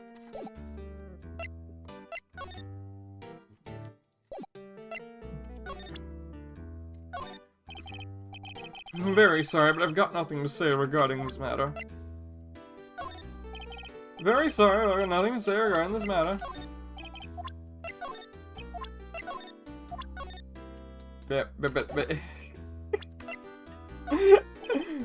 Nothing to say regarding this matter. Very sorry, I've got nothing to say regarding this matter.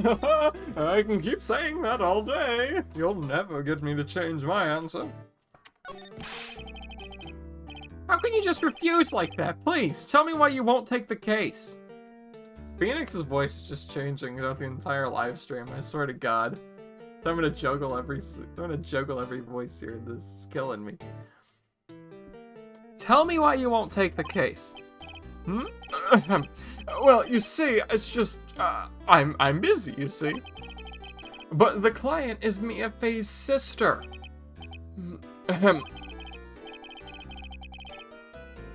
You know, Mia trusted you. She knew her sister would be in good hands. Yes, of course, I know that. However, I'm sorry, but I must refuse. Sorry, goodbye. Creep. Fine. I don't have time to argue with you anyway. I'll go look elsewhere. Think not. Huh? Did you say something? I think not, I said. What do you mean? I'm terribly sorry, but I'm afraid that no lawyer worth their salt will take on this particular case. Terribly sorry, my boy. What? Why? I cannot say. I beg your pardon, but could you leave now? I've got nothing more to discuss with you. What's going on here? How did you know Mia Fey? She worked here a long time ago. Quite the apprentice, that one. Learned my techniques in the blink of an eye. She left one day, quite suddenly. She had a mission, you see. A mission? You could see it in her eyes. She followed it with a burning passion. Never looked back, that one. That's quite a painting. Ha! You noticed! It's my pride and joy. Impressive, isn't it? Well, isn't it? The color of the sky, the hue of the sea, the weave of the straw hat. It's worth at least 3 million. I have no intention of parting with it, of course. No, I won't sell it. Not even to you. I wasn't interested. It's not for sale. I'm not buying. Jeez.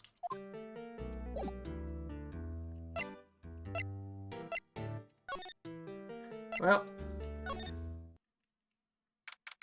September 6th, 3:42 p.m. Detention Center. Visitor's room. Hiya. Oh, you're back. Did you find the lawyer? Well, how do I tell her? Well, see, just be honest. I really don't think you should use that guy. He didn't seem healthy. He was all skin and bones. Be honest. What really happened? You don't mean he refused to help?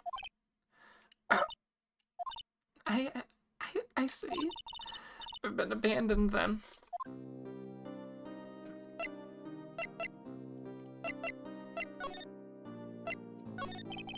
What about your family? I only had my sister. My father died when I was very young. I don't know where my mother is. Don't know? So she could still be alive. The women in my family have been mediums for generations. They say a lot of spiritual power runs in our blood. About 15 years ago, our family was involved in an incident.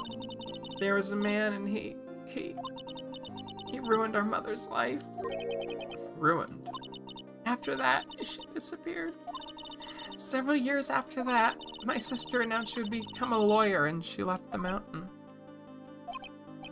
So, you live by yourself? Yes, I've gotten used to it. Oh, also, I had to become independent or I would lose my powers. Bad for her, all by herself up on that mountain. So who was this man who ruined your mother? About 15 years ago, there was an unusual murder case. It made quite a stir. Everyone was talking about it, apparently. The police were running out of leads and they were getting desperate. Wait, they didn't use a spirit medium, did they? The police convinced my mother to try to contact the victim. Wow, so what happened? The case was solved, we thought. You thought? The man my mother helped the police capture was innocent. The police's consultation with the medium had all been carried out in secret, of course. But a man found out about it and leaked it to the press. Told all the papers my mother was a fraud and the media jumped on it big time. My mother, became the laughingstock of the nation. I see. Why? Excuse me? White? That was his name. My sister told me. Oh. White? Just a little long enough for the state-appointed lawyer comes, I guess. 4 p.m. Time's up. What should I do? Do I just leave her and go home? Go home now. Wow, let's offend her. We gotta have more time with the game. We can't just give up. Right, I've made up my mind. I'm going to defend you whether you want me to or not. Why? Why? Well, someone else is the culprit. You aren't the culprit, someone else is. How do you know? I have a hunch. Given the evidence, it'd be easier to assume that Maya was the killer, but there's something about this whole thing that smells fishy. That witness's strange behavior, was that all an act? The way that lawyer refused to help out Maya? But more than all that, she has no one left to help her. Nothing is more sad or more lonely than that. I know, I've been there a long, long time ago. Why did I become a lawyer in the first place? Because someone has to look out for the people of no one on their side. Maya, I won't abandon you. You can count on me. So kind of you.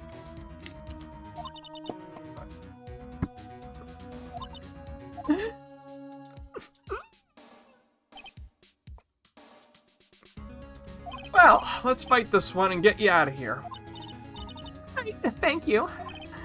Oh, she smiled at last. She looks like an entirely different person.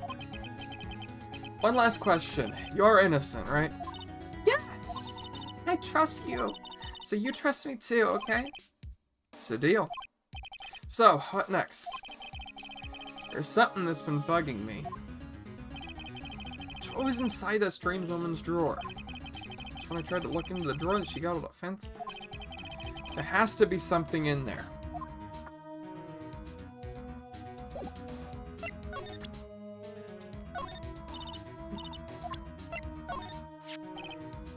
No more weapons. Poor sis. Oh, okay, this also means the same thing. Oh, this is new. Okay. Hey, I got your cell phone back. Oh, say, can I listen to my sister's voice?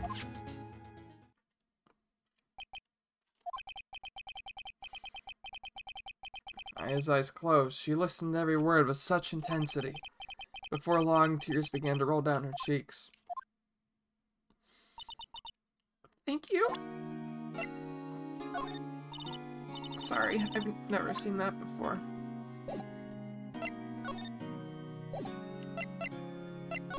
Well, I guess it's time to head back.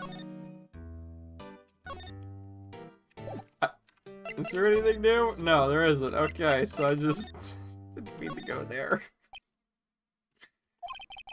Looks like Detective Gumshoe has gone home. The police are still keeping themselves busy in the chief's office. Now when it's time to talk to me, guess I'll head out.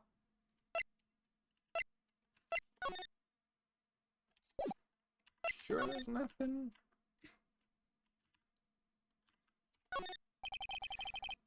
Mia's favorite potted plant. I guess I'll have to water it now.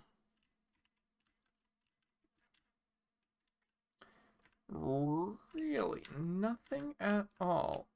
Okay.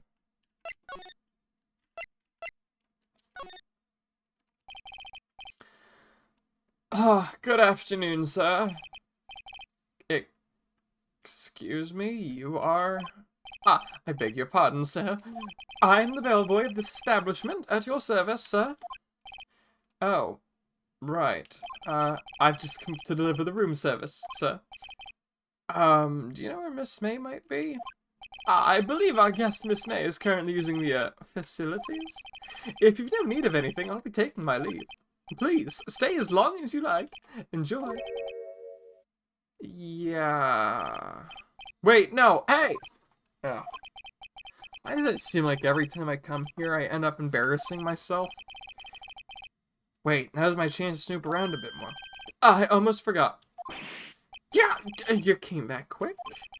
Might I ask you to inform Miss May that there's a message for her? Oh, please tell her that Mr. White of Blue Court phoned. Oh, right, sure.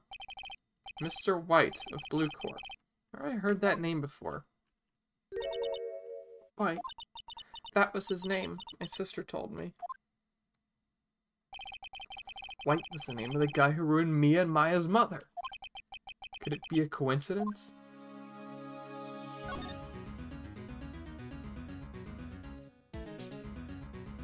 Okay, she has not slept with the bellboy, considering the bed's still the same.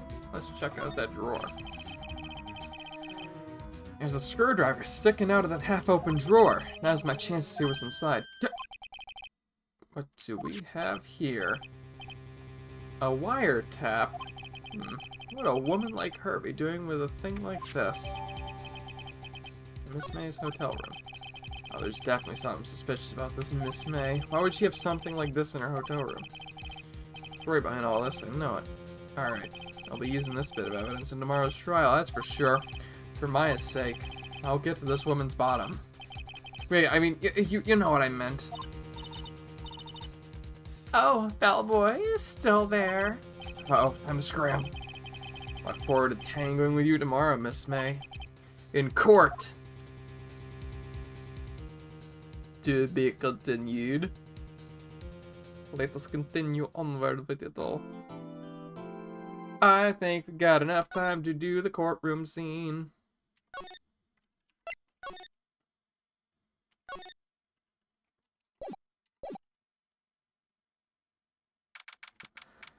September 7th, 10 a.m., District Court, Courtroom number 1.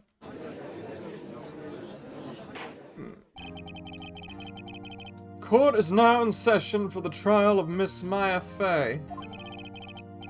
The prosecution is ready, Your Honor. The defense is ready, Your Honor. Miles Edgeworth. Better not show any signs of weakness today or he'll be on me in an instant. Mr. Edgeworth, please give the court your opening statement. Thank you, Your Honor. The defendant, Miss Maya Fey, was at the scene of the crime. The prosecution has evidence she committed this murder, and we have a witness who saw her do it. The prosecution sees no reason to doubt the facts of this case, Your Honor. I see. Thank you, Mr. Edgeworth. Let's begin then. If we may call our first witness, Your Honor. The prosecution calls the chief officer at the scene, Detective Gumshoe. Witness, please state your name and profession to the court. Sir, my name's Dick Gumshoe, sir. I'm the detective in charge of homicides down at the precinct, sir. Detective Gumshoe, please describe for us the details of this murder. Very well, sir. Let me use this floor map of the office to explain. The body was found by the window, here, and the cause of death? Loss of blood due to being struck by a blunt object. The murder weapon was a statue of the Thinker, found next to the body, sir. It was heavy enough to be a deadly weapon, even in a girl's hands, sir. The court accepts the statue as evidence.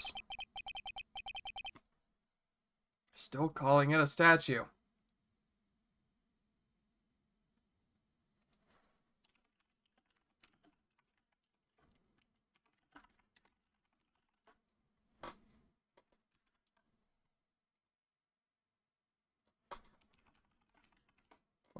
Forgive me, folks, for the sudden interruption.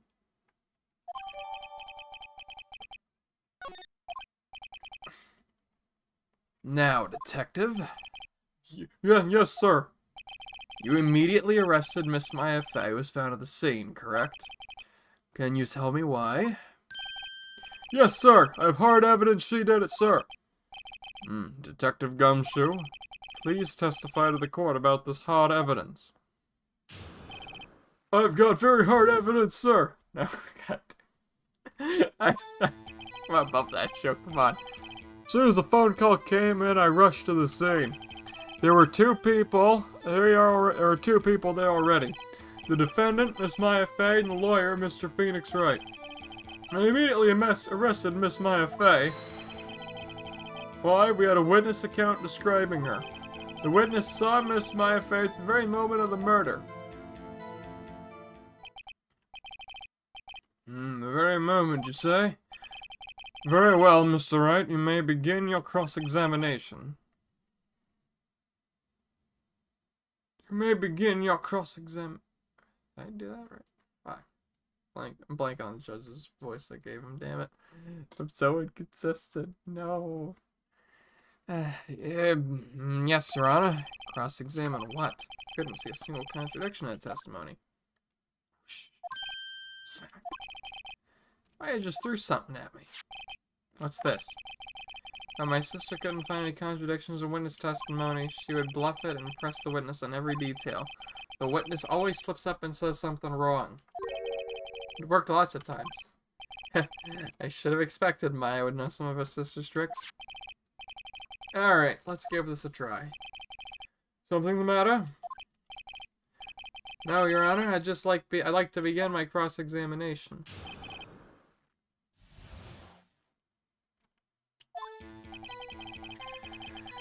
As soon as the phone call came in, I rushed to the scene.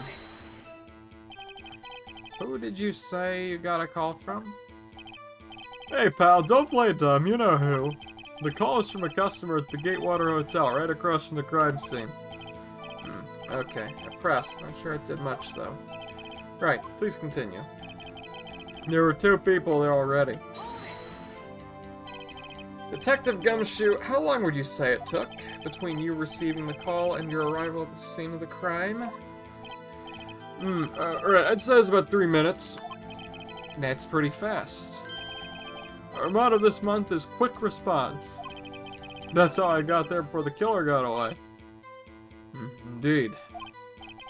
So, tell us the two people you found on the scene. Who the two people you found on the scene were. Yes, sir.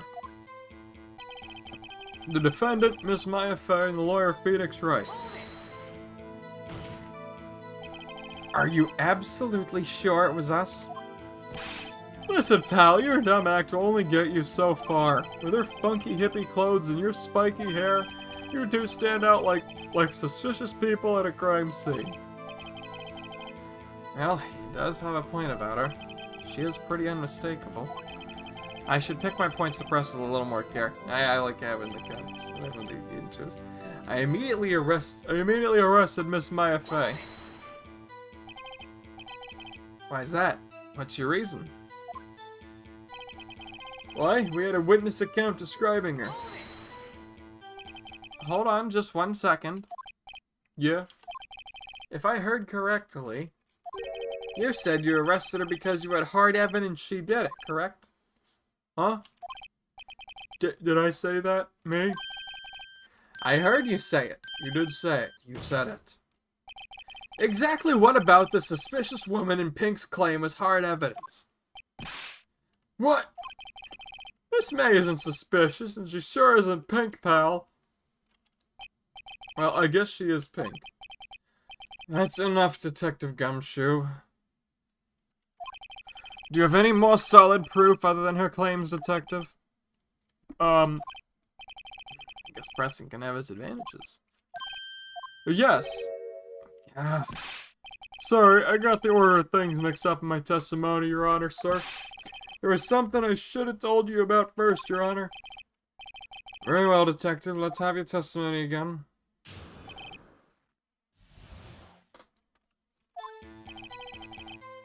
After securing the suspect, I examined the scene of the crime with my own 2 eyes. Found a memo with a piece of paper next to the victim's body.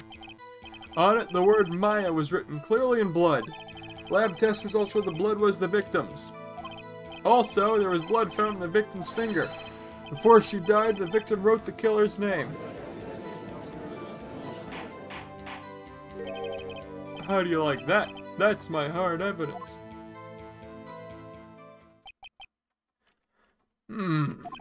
Before we begin cross-examination, I have a question for you, Detective.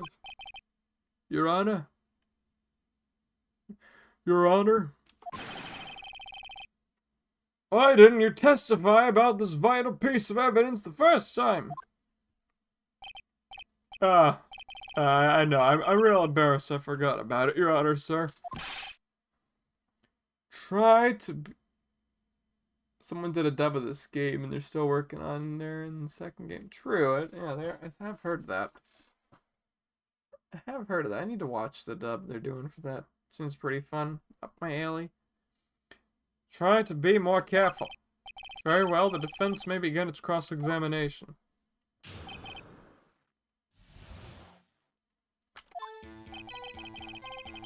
After securing the suspect, I examined the scene of the crime with my own eyes. I found a memo written on a piece of paper next to the victim's body. Oh wait, the cross-examination.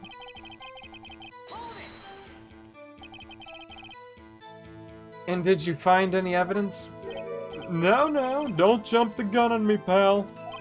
Just listen, I'm getting to the good part. I got a bad feeling about this.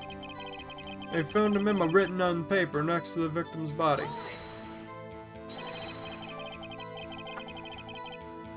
Because you found it doesn't mean the victim wrote it.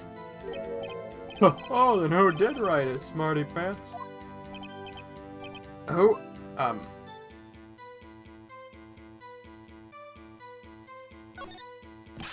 The killer. Anyone can see that.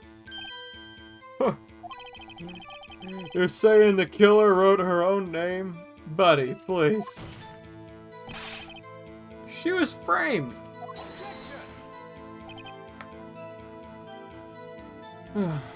Hold on. If that's the case, where's your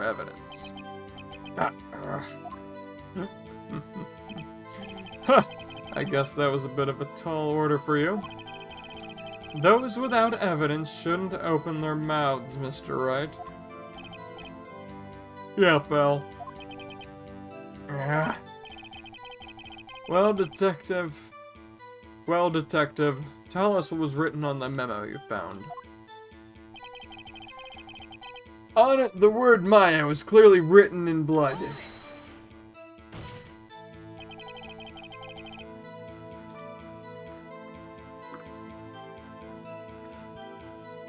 Do you have proof that it was Mia who wrote that? Of course I do, pal. No, you sounded pretty confident. This might not be good. Lab test results showed that the blood was the victim's. What kind of tests were these again? What kind? Well, I hear they take the, little bits in the blood there, the hemoglobins, hobgob, or hemoglobin. I refuse to testify in this matter, pal. I'm no expert on blood tests. Yes, that was quite clear. Yes, that was quite clear. You may continue your testimony. Thanks, pal. I mean, Your Honor, sir. Detective Gumshoe. Yeah? I look forward to your next evaluation, as should you. Oh. That was a mess. Right, where was I? Also, there is blood found in the victim's finger. On which hand was the bloody finger, detective? The right hand. She was right-handed. Ha ha! Nice try. Yeah, I guess I wasn't too hard to see what I was getting at there. Before she died, the victim wrote the killer's name. Detective Gumshoe. You get a lot of cases where the victim actually writes the killer's name? Sure, it happens all the time in books and the movies. This isn't a movie, detective. Ugh. Oof. Let's talk about reality, shall we? I guess I haven't heard of many cases. No. Don't you find it a little odd that the victim would write down a name? Especially the name of her own sister? Yeah, actually, you got a point, pal. Stop right there. The witness's opinion on the matter is irrelevant. The facts are clear. The victim wrote down the name of the accused. The victim told us the name of her killer. Order! Order! Didn't go so well. That's right. What he said. That's his whole testimony. Okay, there has to be a contradiction there somewhere. Let's find it. So let's see here. Memo written on a piece of paper next to the victim's body.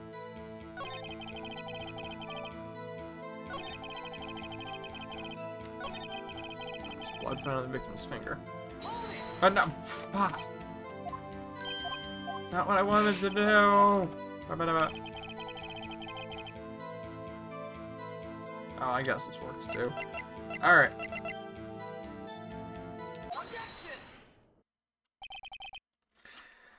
Detective Gumshoe, there's one thing I want you to clarify for me here.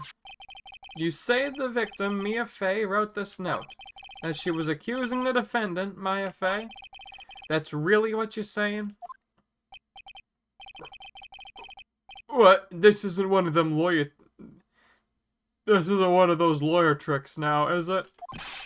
Of course she wrote it! Who else could have? You have it backwards, detective. Backwards? The victim is the only person who could...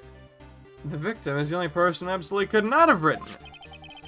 This is a report from your department, detective. Immediate death due to a blow from a blunt object. She died immediately. But... No butting your way out of this one, detective. Order! Order! The defense has a point. Someone who died immediately wouldn't have had the time to write anything down. Mr. Wright, I beg your pardon, but when exactly did you obtain that autopsy report? When?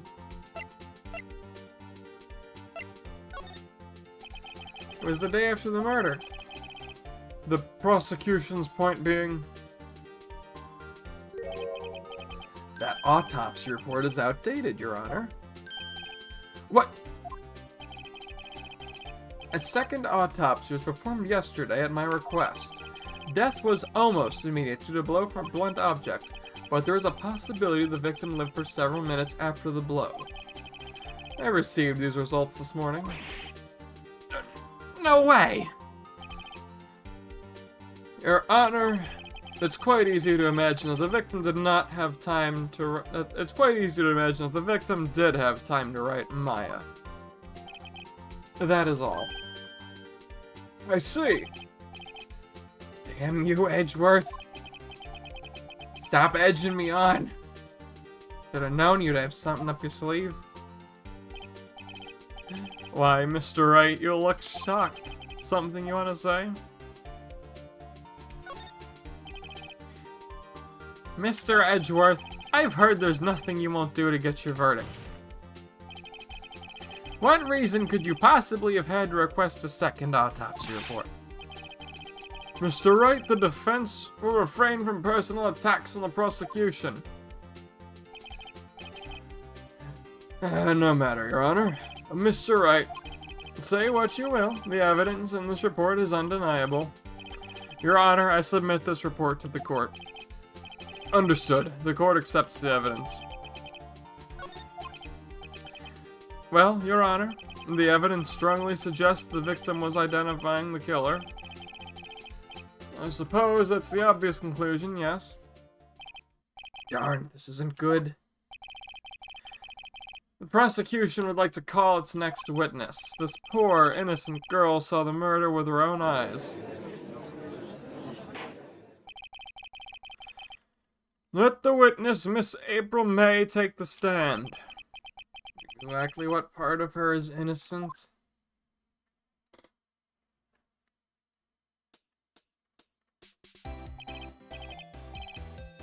Witness, your name, please. April May, at your service. Just like this. Order! An introduction does not require any reaction from the crowd. The witness will refrain from wanton winking. Oh, yes, Your Honor. This is not good. She's already captured the heart of every man in this courtroom, and probably at least half the women. Tell us where you were on the night of September... Tell us where you were on the night of September 5th, when the murder occurred. Gee, I was, like, in my hotel room. I checked in right after lunch. And this hotel is directly across from the Fay & Co. law offices? That's right, big boy. Please testify to the court about what you saw.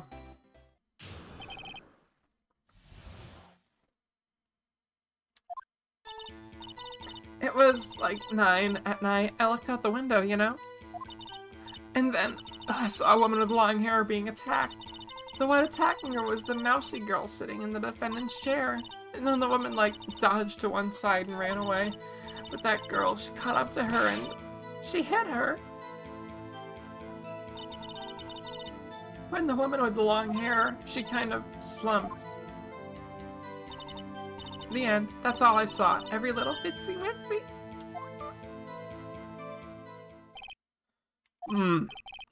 Well, Your Honor, I see. It was a remarkably solid testimony. I don't see any trouble the witness saying. Oh, wait, Your Honor.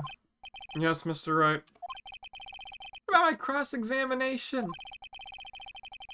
I thought the witness's testimony just now was quite firm, didn't you? Mr. Wright, I understand you were Miss Mia Fey's understudy, were you not? You must know her techniques well. Her cowardly way of finding tiny faults in perfectly good testimony. Hey, how dare you? Well, Mr. Wright, will you cross-examine the witness? Yes. I will gladly proceed with the cross-examination. Because I'm feeling Edgeworth doesn't want me to. She has to have some weakness. Very well, you may begin your cross-examination.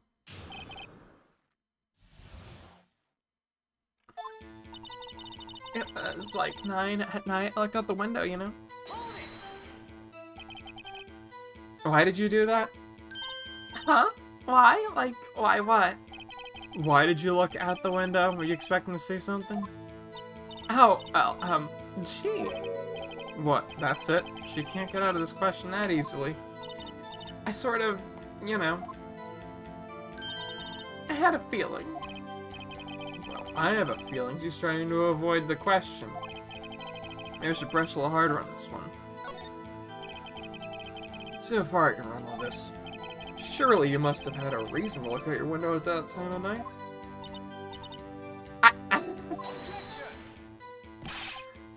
Mr. Wright, I will not have you badgering my witness. Badgering. You insist on needling her with these trivial questions. I really don't think it should be allowed. Yeah, stop. Poor girl. Order! Mr. Wright, you have been warned. Poor girl. What about poor me? You looked out the window. What did you see next? And then I saw a woman with long hair being attacked. The woman with long hair. That was Mia Fey? Slender, sort of. Well, some people might say pretty, if that's your thing. Your thing. And the person attacking her? The one attacking her was the mousy girl sitting in the defendant's chair. How do you know she was the defendant? Huh? Well, you know. She had a girlish physique. Women know these things.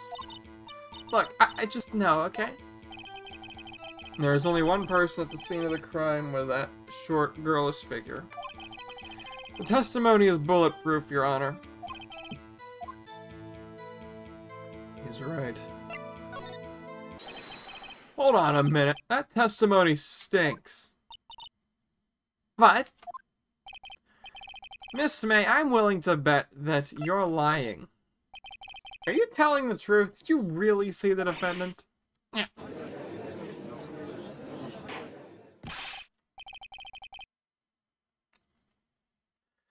Mr. Wright, what's the meaning of this? Yes, what's the meaning? Somebody tell me because I'm clueless about this, I mean.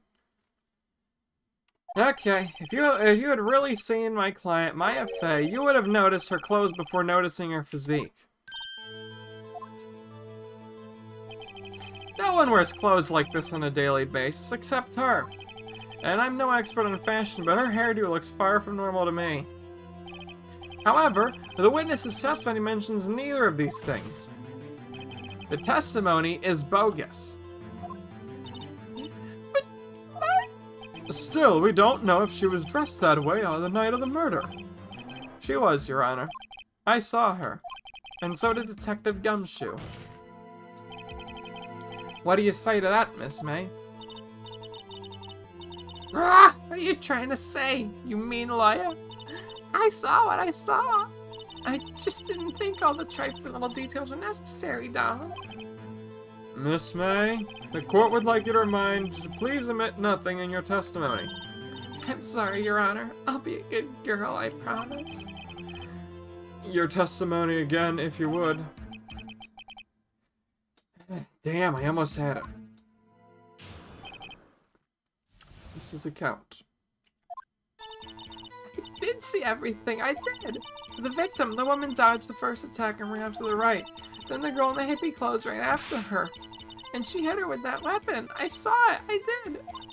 That clock, that kind of statue-y clock, the thinker, I think. Well, what is the accuracy of my report not startle you? I see. I only wish it had been so detailed from the beginning. Please begin the cross-examination.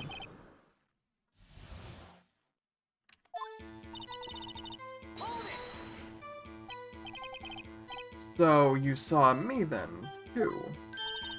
Of course. I'd remember that spiky hair anywhere. Spiky? The witness will refrain from personal attacks in the defense attorney. Oh, was I a bad girl? I'm sorry. Very well. Continue. The victim, the woman, dodged the first attack and ran up to the right. Let's press first. Is that right as in your right as you look for the hotel? Which hand to hold my knife in again? Right, it was my right hand, right? Satisfied, Mr. Wright? Please continue.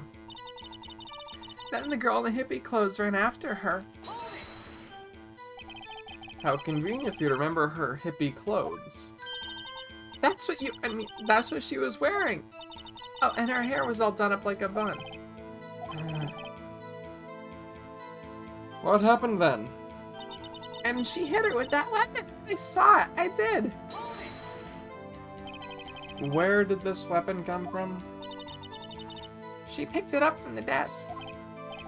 I see. What sort of weapon was it? I see. What sort of weapon was it? That clock. That kind of statuey clock. The Thinker, I think. Clock. Didn't this come up in another testimony recently? Oh, don't look so sour, Mr. Lawyer. You can't win them all. No, but I have a feeling I'm onto something now. No, hold on a second. First...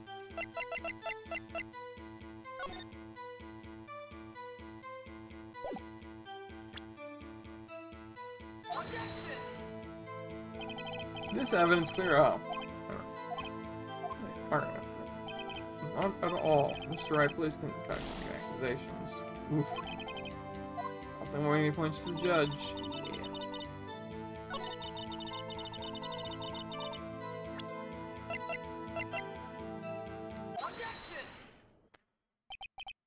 Miss May, what you said just now was quite revealing. Revealing? Oh, you'd like that, wouldn't you, naughty Mr. Lawyer? You just said that this statue of the Thinker was a clock. But there's no way of knowing that just by looking at it. Another person in much the same position as you recently called this a clock too. And he was found guilty of murder. Order! Order! Miss May, can you explain how you know this was a clock?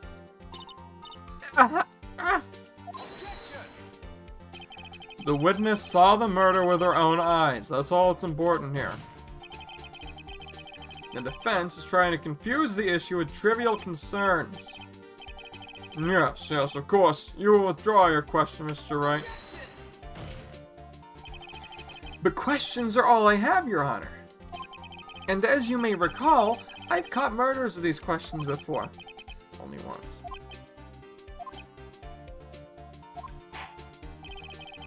Objection sustained. You may continue to question the witness. It was close.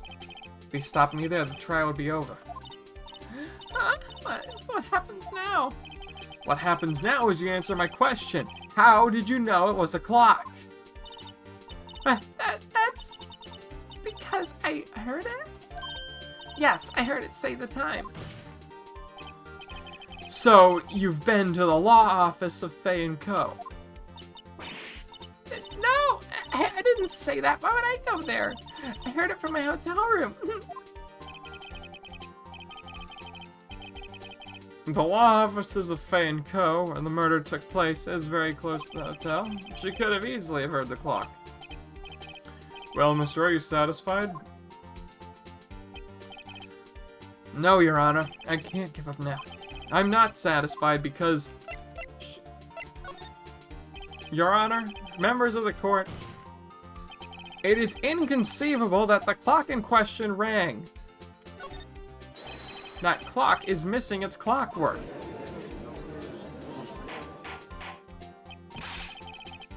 Oh, could you possibly just take a look right now? Oh! See anything interesting, Your Honor? It's as the defense said. This clock is missing its clockwork. It's quite empty. Mr. Wright, would you care to explain to the court the meaning of this? It is as you can see. The clock was empty. It couldn't have rung. Therefore, this witness is a big, fat liar. Well, Miss May? Tisk, tisk.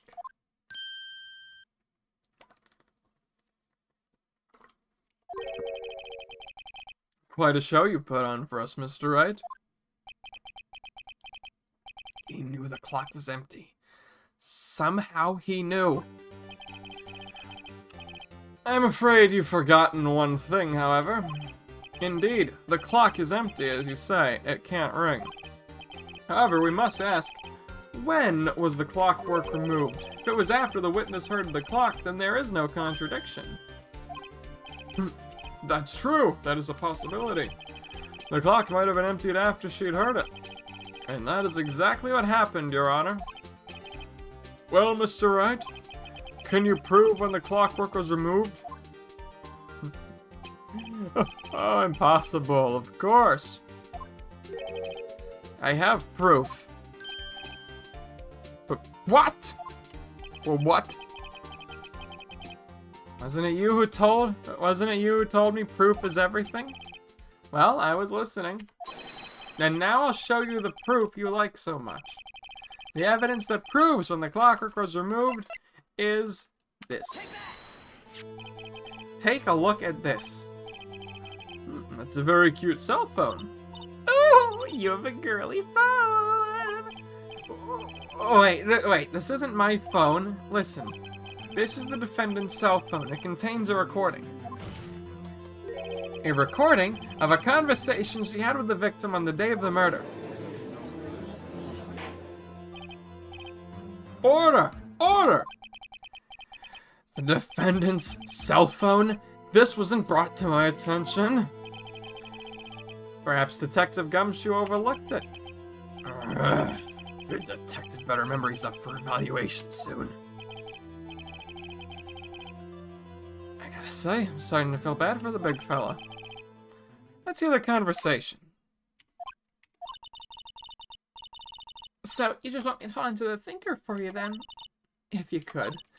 I should probably tell you, the clock isn't talking right now. Huh? It's not working? That's lame. I had to take the clockwork out, sorry. September 5th, 9:27 a.m. Ah! Fuck. Your Honor, I think this makes it clear the clock was already gone by the time it was recorded. Which was well before the witness even arrived at our hotel. Well, Miss May, would you care to explain this to the court? Just how did you know the weapon was a clock?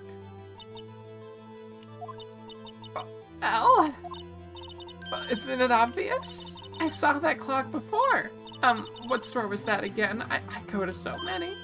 Oops, I forgot. So the witness had seen it before. That would make sense. Does the defense have any objections, Mr. Wright? The witness claims she had seen it before, but this directly contradicts a piece of evidence already submitted to the court. Well, then let's see it. Please produce this evidence. I'll prove we've not seen the clock before. It's simple. This clock was never in any store, ever. What? A friend of mine made that clock. Only 2 exist in the world, and the one that isn't here is in police custody. Impossible! Everything is sold at stores. Miss May, I think it's high time you went shopping for a better excuse. Oh? Excuse is not on sale today? Do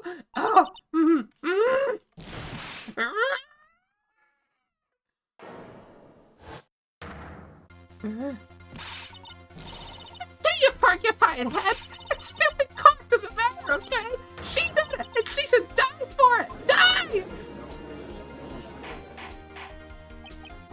Whoa! Let's not get ahead of ourselves. This is a court of law, and the witness will remain calm.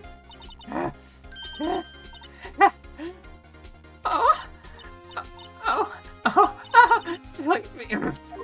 Did I, like, lose it? I guess I did.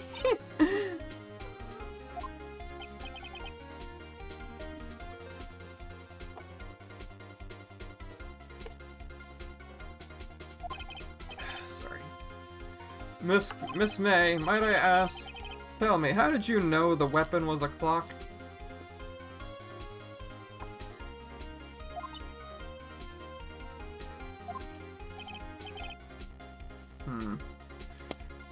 Oh dear.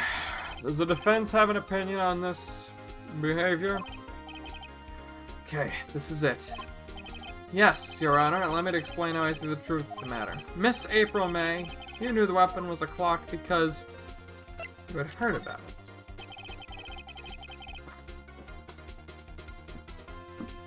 The witness had never held the clock in her hand. However, she had heard that it was a clock. She heard? That is correct, Your Honor. There is no other way she could have known the thinker was a clock. And I can show you the proof. Well, this is interesting. Let's see it then. Show me the evidence proving that the witness had heard the murder weapon was a clock. Have a look at this. I found this in Miss May's room. Mr. Wright, please explain to the court what this is. It's sounding too young. Please explain. Miss April May, you were tapping the victim, Miss Mia Faye's phone, were you not?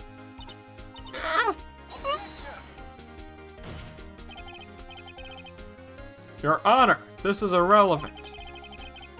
I'm not entirely sure that it is. Objection overruled. It troubles me that our witness is in possession of a wiretap.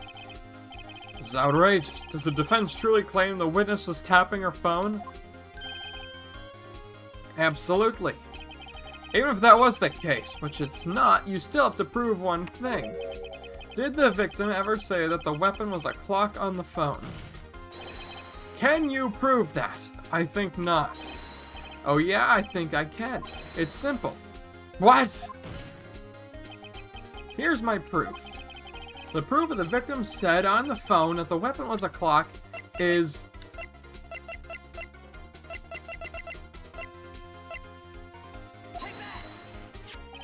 I present the defendant's cell phone. Yes, we've seen that. Listen once more to the conversation between the defendant and the victim. Mia, what's up? You haven't called in a while. Well, actually, there's something I want you to hold on to for me. Again? What's it this time?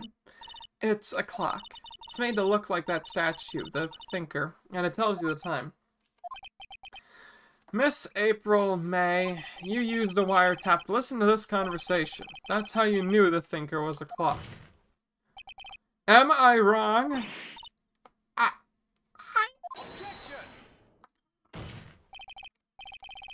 Your Honor, this is ridiculous. Your Honor, look at the witness's face. Does she seem amused to you? The defense demands an answer.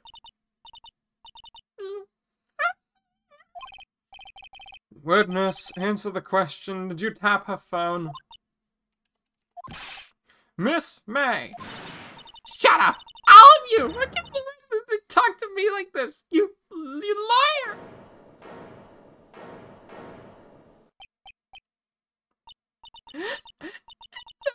Fair.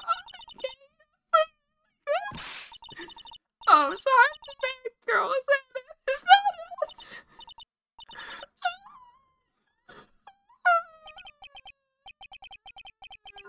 And that did it. The court's seeing the real Miss April May now. Now to deal with the final blow. Why did you tap a phone? Answer the question. Is this a murder trial? Is it tippity tapping irrelevant? She's saying exactly what Edgeworth wants her to say. Miss May, you were tapping the victim's phone. I hardly call that irrelevant. Well, this court does not condone the defense's tone of voice. He has a point. Well, Miss May, do you have an explanation for the court? Can you prove you had nothing to do with this murder, even though you tapped a phone? Ha, I'd like to see her pull that off. Mr. Lawyer, I saw that evil grin. You were probably thinking, I'd like to see her pull that off, weren't you? Damn, she's good. Well, you're not the first man who's thought that, and of course, I can and will. You can't be serious. No way. Way, I say, way. Oh, and I assure you, I'm serious, Mr. Lawyer. Okay, so the killing happened around 9 at night. Why, that's just when I was getting room service from that sweet bellboy. Room service? Room service, if you know what I mean. Iced coffee, I believe it was. Iced coffee, you know, like normal coffee, but cold. If you don't drink it quick, the ice melts and then you have regular cold coffee. Iced coffee. Think I'm making this up? Ask the bellboy. Ergo, the witness was not on the scene at the time of the murder. Where does that leave us? It is my great displeasure to inform you that the witness appears to have been tapping the victim's telephone. However, that is a separate crime with no bearing in the current case whatsoever. Her testimony stands, as she saw the defendant, Maya Fey, commit murder. They're gonna let her just walk away? There's no way I can win unless I tie Miss May to the murder somehow. Well, does the defense have anything to say? Well, come on, think of something.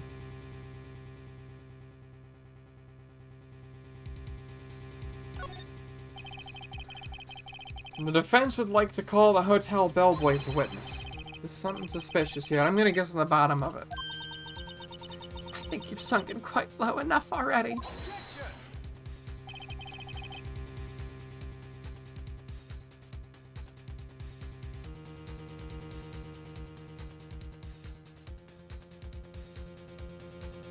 I object to calling the bellboy. But why? What's your reason? Because I hold that the wiretapping had nothing to do with the killing. However, if you agree to one condition, I'll consent to calling this witness. Condition? If Miss April May's alibi is not called into question after you examine the bellboy, then you will recognize that Miss April May was not the killer, thus she is innocent. And thereby you must also accept the verdict of guilty for Miss Maya Fey. That is my condition. What? I'd better find something suspicious in that bellboy's testimony. Otherwise, Maya will be declared guilty on the spot. What should I do? Alright, got nothing to lose except for, well, everything. Understood. I accept your condition. Fool. Fell right into my trap. Now. Wait. Very well. The court calls the hotel bellboy to the stand.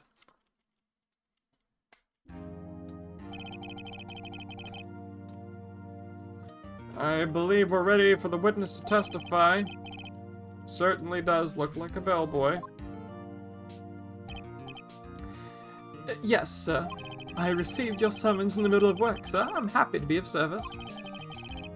That tea set looks rather heavy, so without further ado, the witness may begin his testimony. Very good, sir.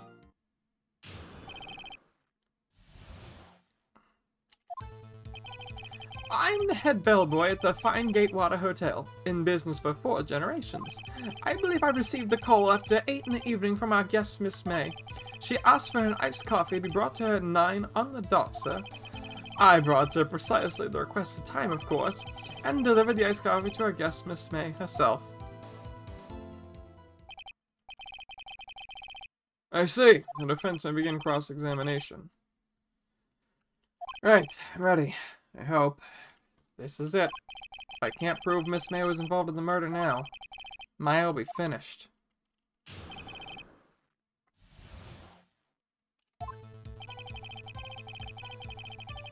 I'm the head bellboy at the fine Gatewater Hotel. Not Watergate, Gatewater. Hotel in business for 4 generations.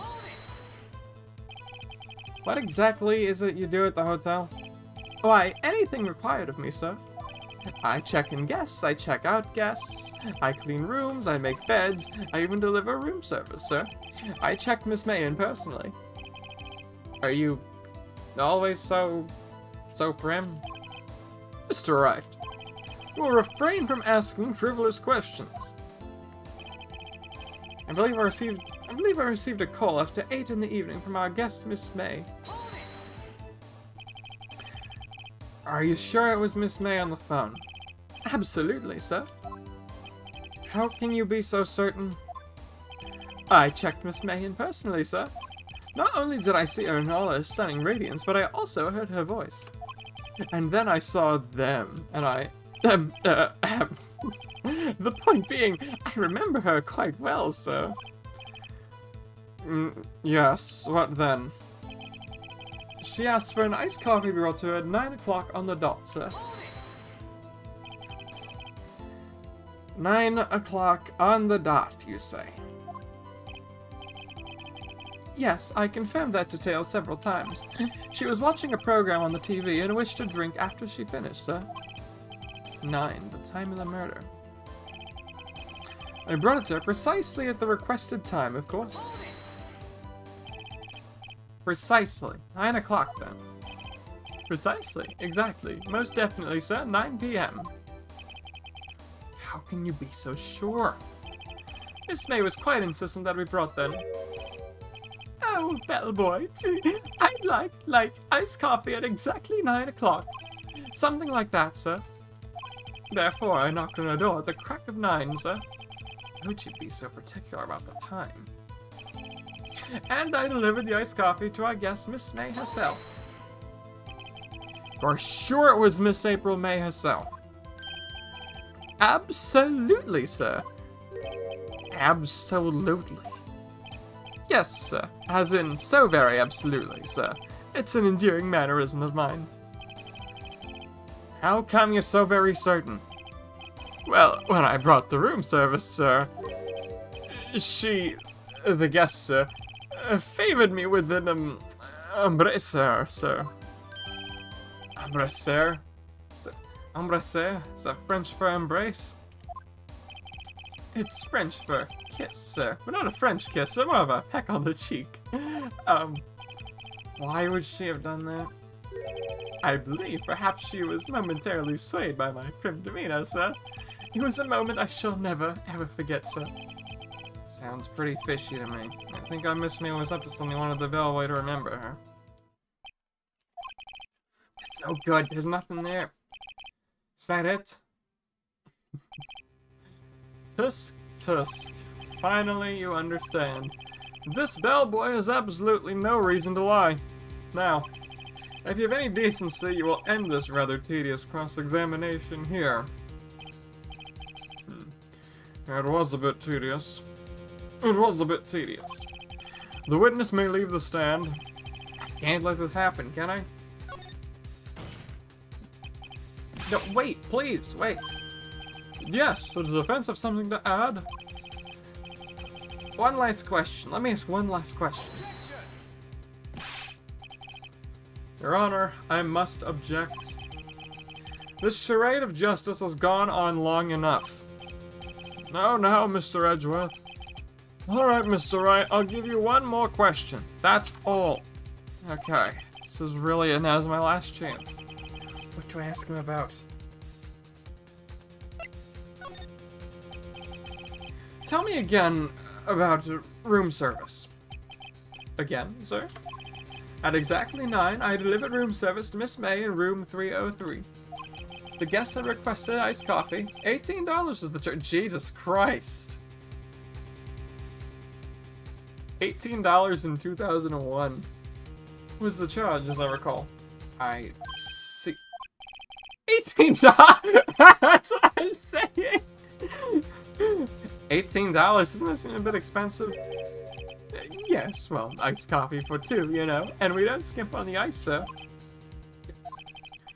What did he say? What did you say? Rather quite. Bellboy, tell us the truth now. Was someone else staying in Miss May's room? I object. That was objectionable.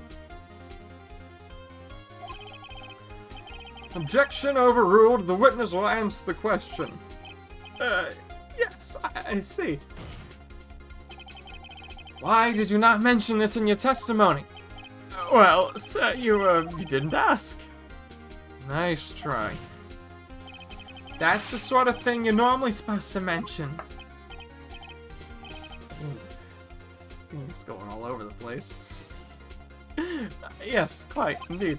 It was the good barrister there, Mr. Edgeworth, who... He had asked me not to mention if one specifically asked, sir. You fool! You fool! Done it. I've won. Miss April May checked into a twin room with a man, correct? Yes, sir. Then when you brought them room service, You didn't see the man in the room. That's right, sir. Your Honor, we have just learned of another person involved who may have been the murderer. In light of this new fact, I hold that it's impossible to judge the defendant. Wouldn't you agree, Mr. Edgeworth? And who, Mr. Wright, is this other person? Simple. It was... the man who checked in with Miss May. Ugh. Your Honor, as has been previously revealed, Miss April May was tapping the victim's phone. Yet Miss May herself has an alibi at the time of the murder. However, that does not clear the man that was with her. The bellboy saw no one else in the room at the time of the murder. What a convenient little setup, but it's too late. Too late? I suppose you'd like it if it was too late, wouldn't you? After all, it was you who had hid the presence of the other man from this court. The other man in this court? Upstart! Amateur! These accusations are ludicrous! Enough! The court acknowledges the defense's argument. I expect the prosecution and defense to look into this matter fully. Am I understood? Yes. Yes, Your Honor. That is all today for the trial of my affair. Court is adjourned. And I am getting tired of going on for nearly 3 hours.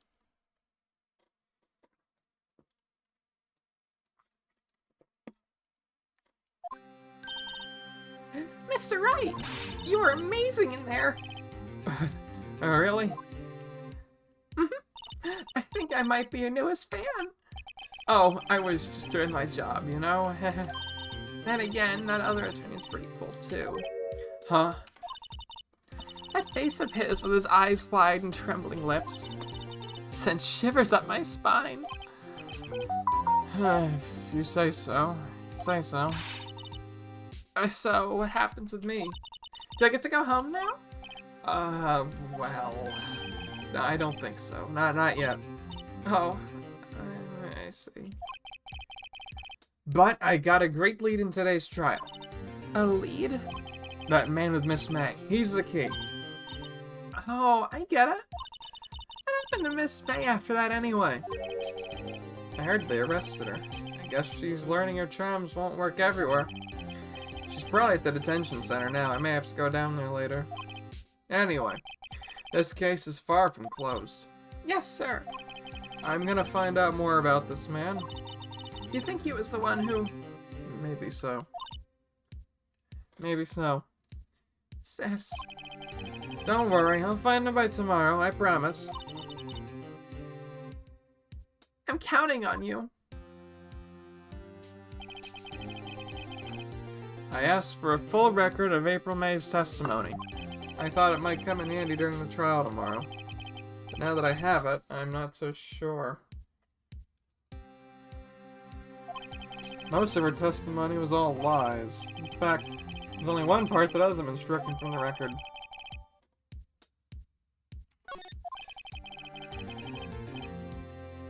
I don't know how much good this will do me at all now. Anyway, time to hit the pavement and do some investigating. Maya doesn't belong in that detention center. It's up to me to set her free.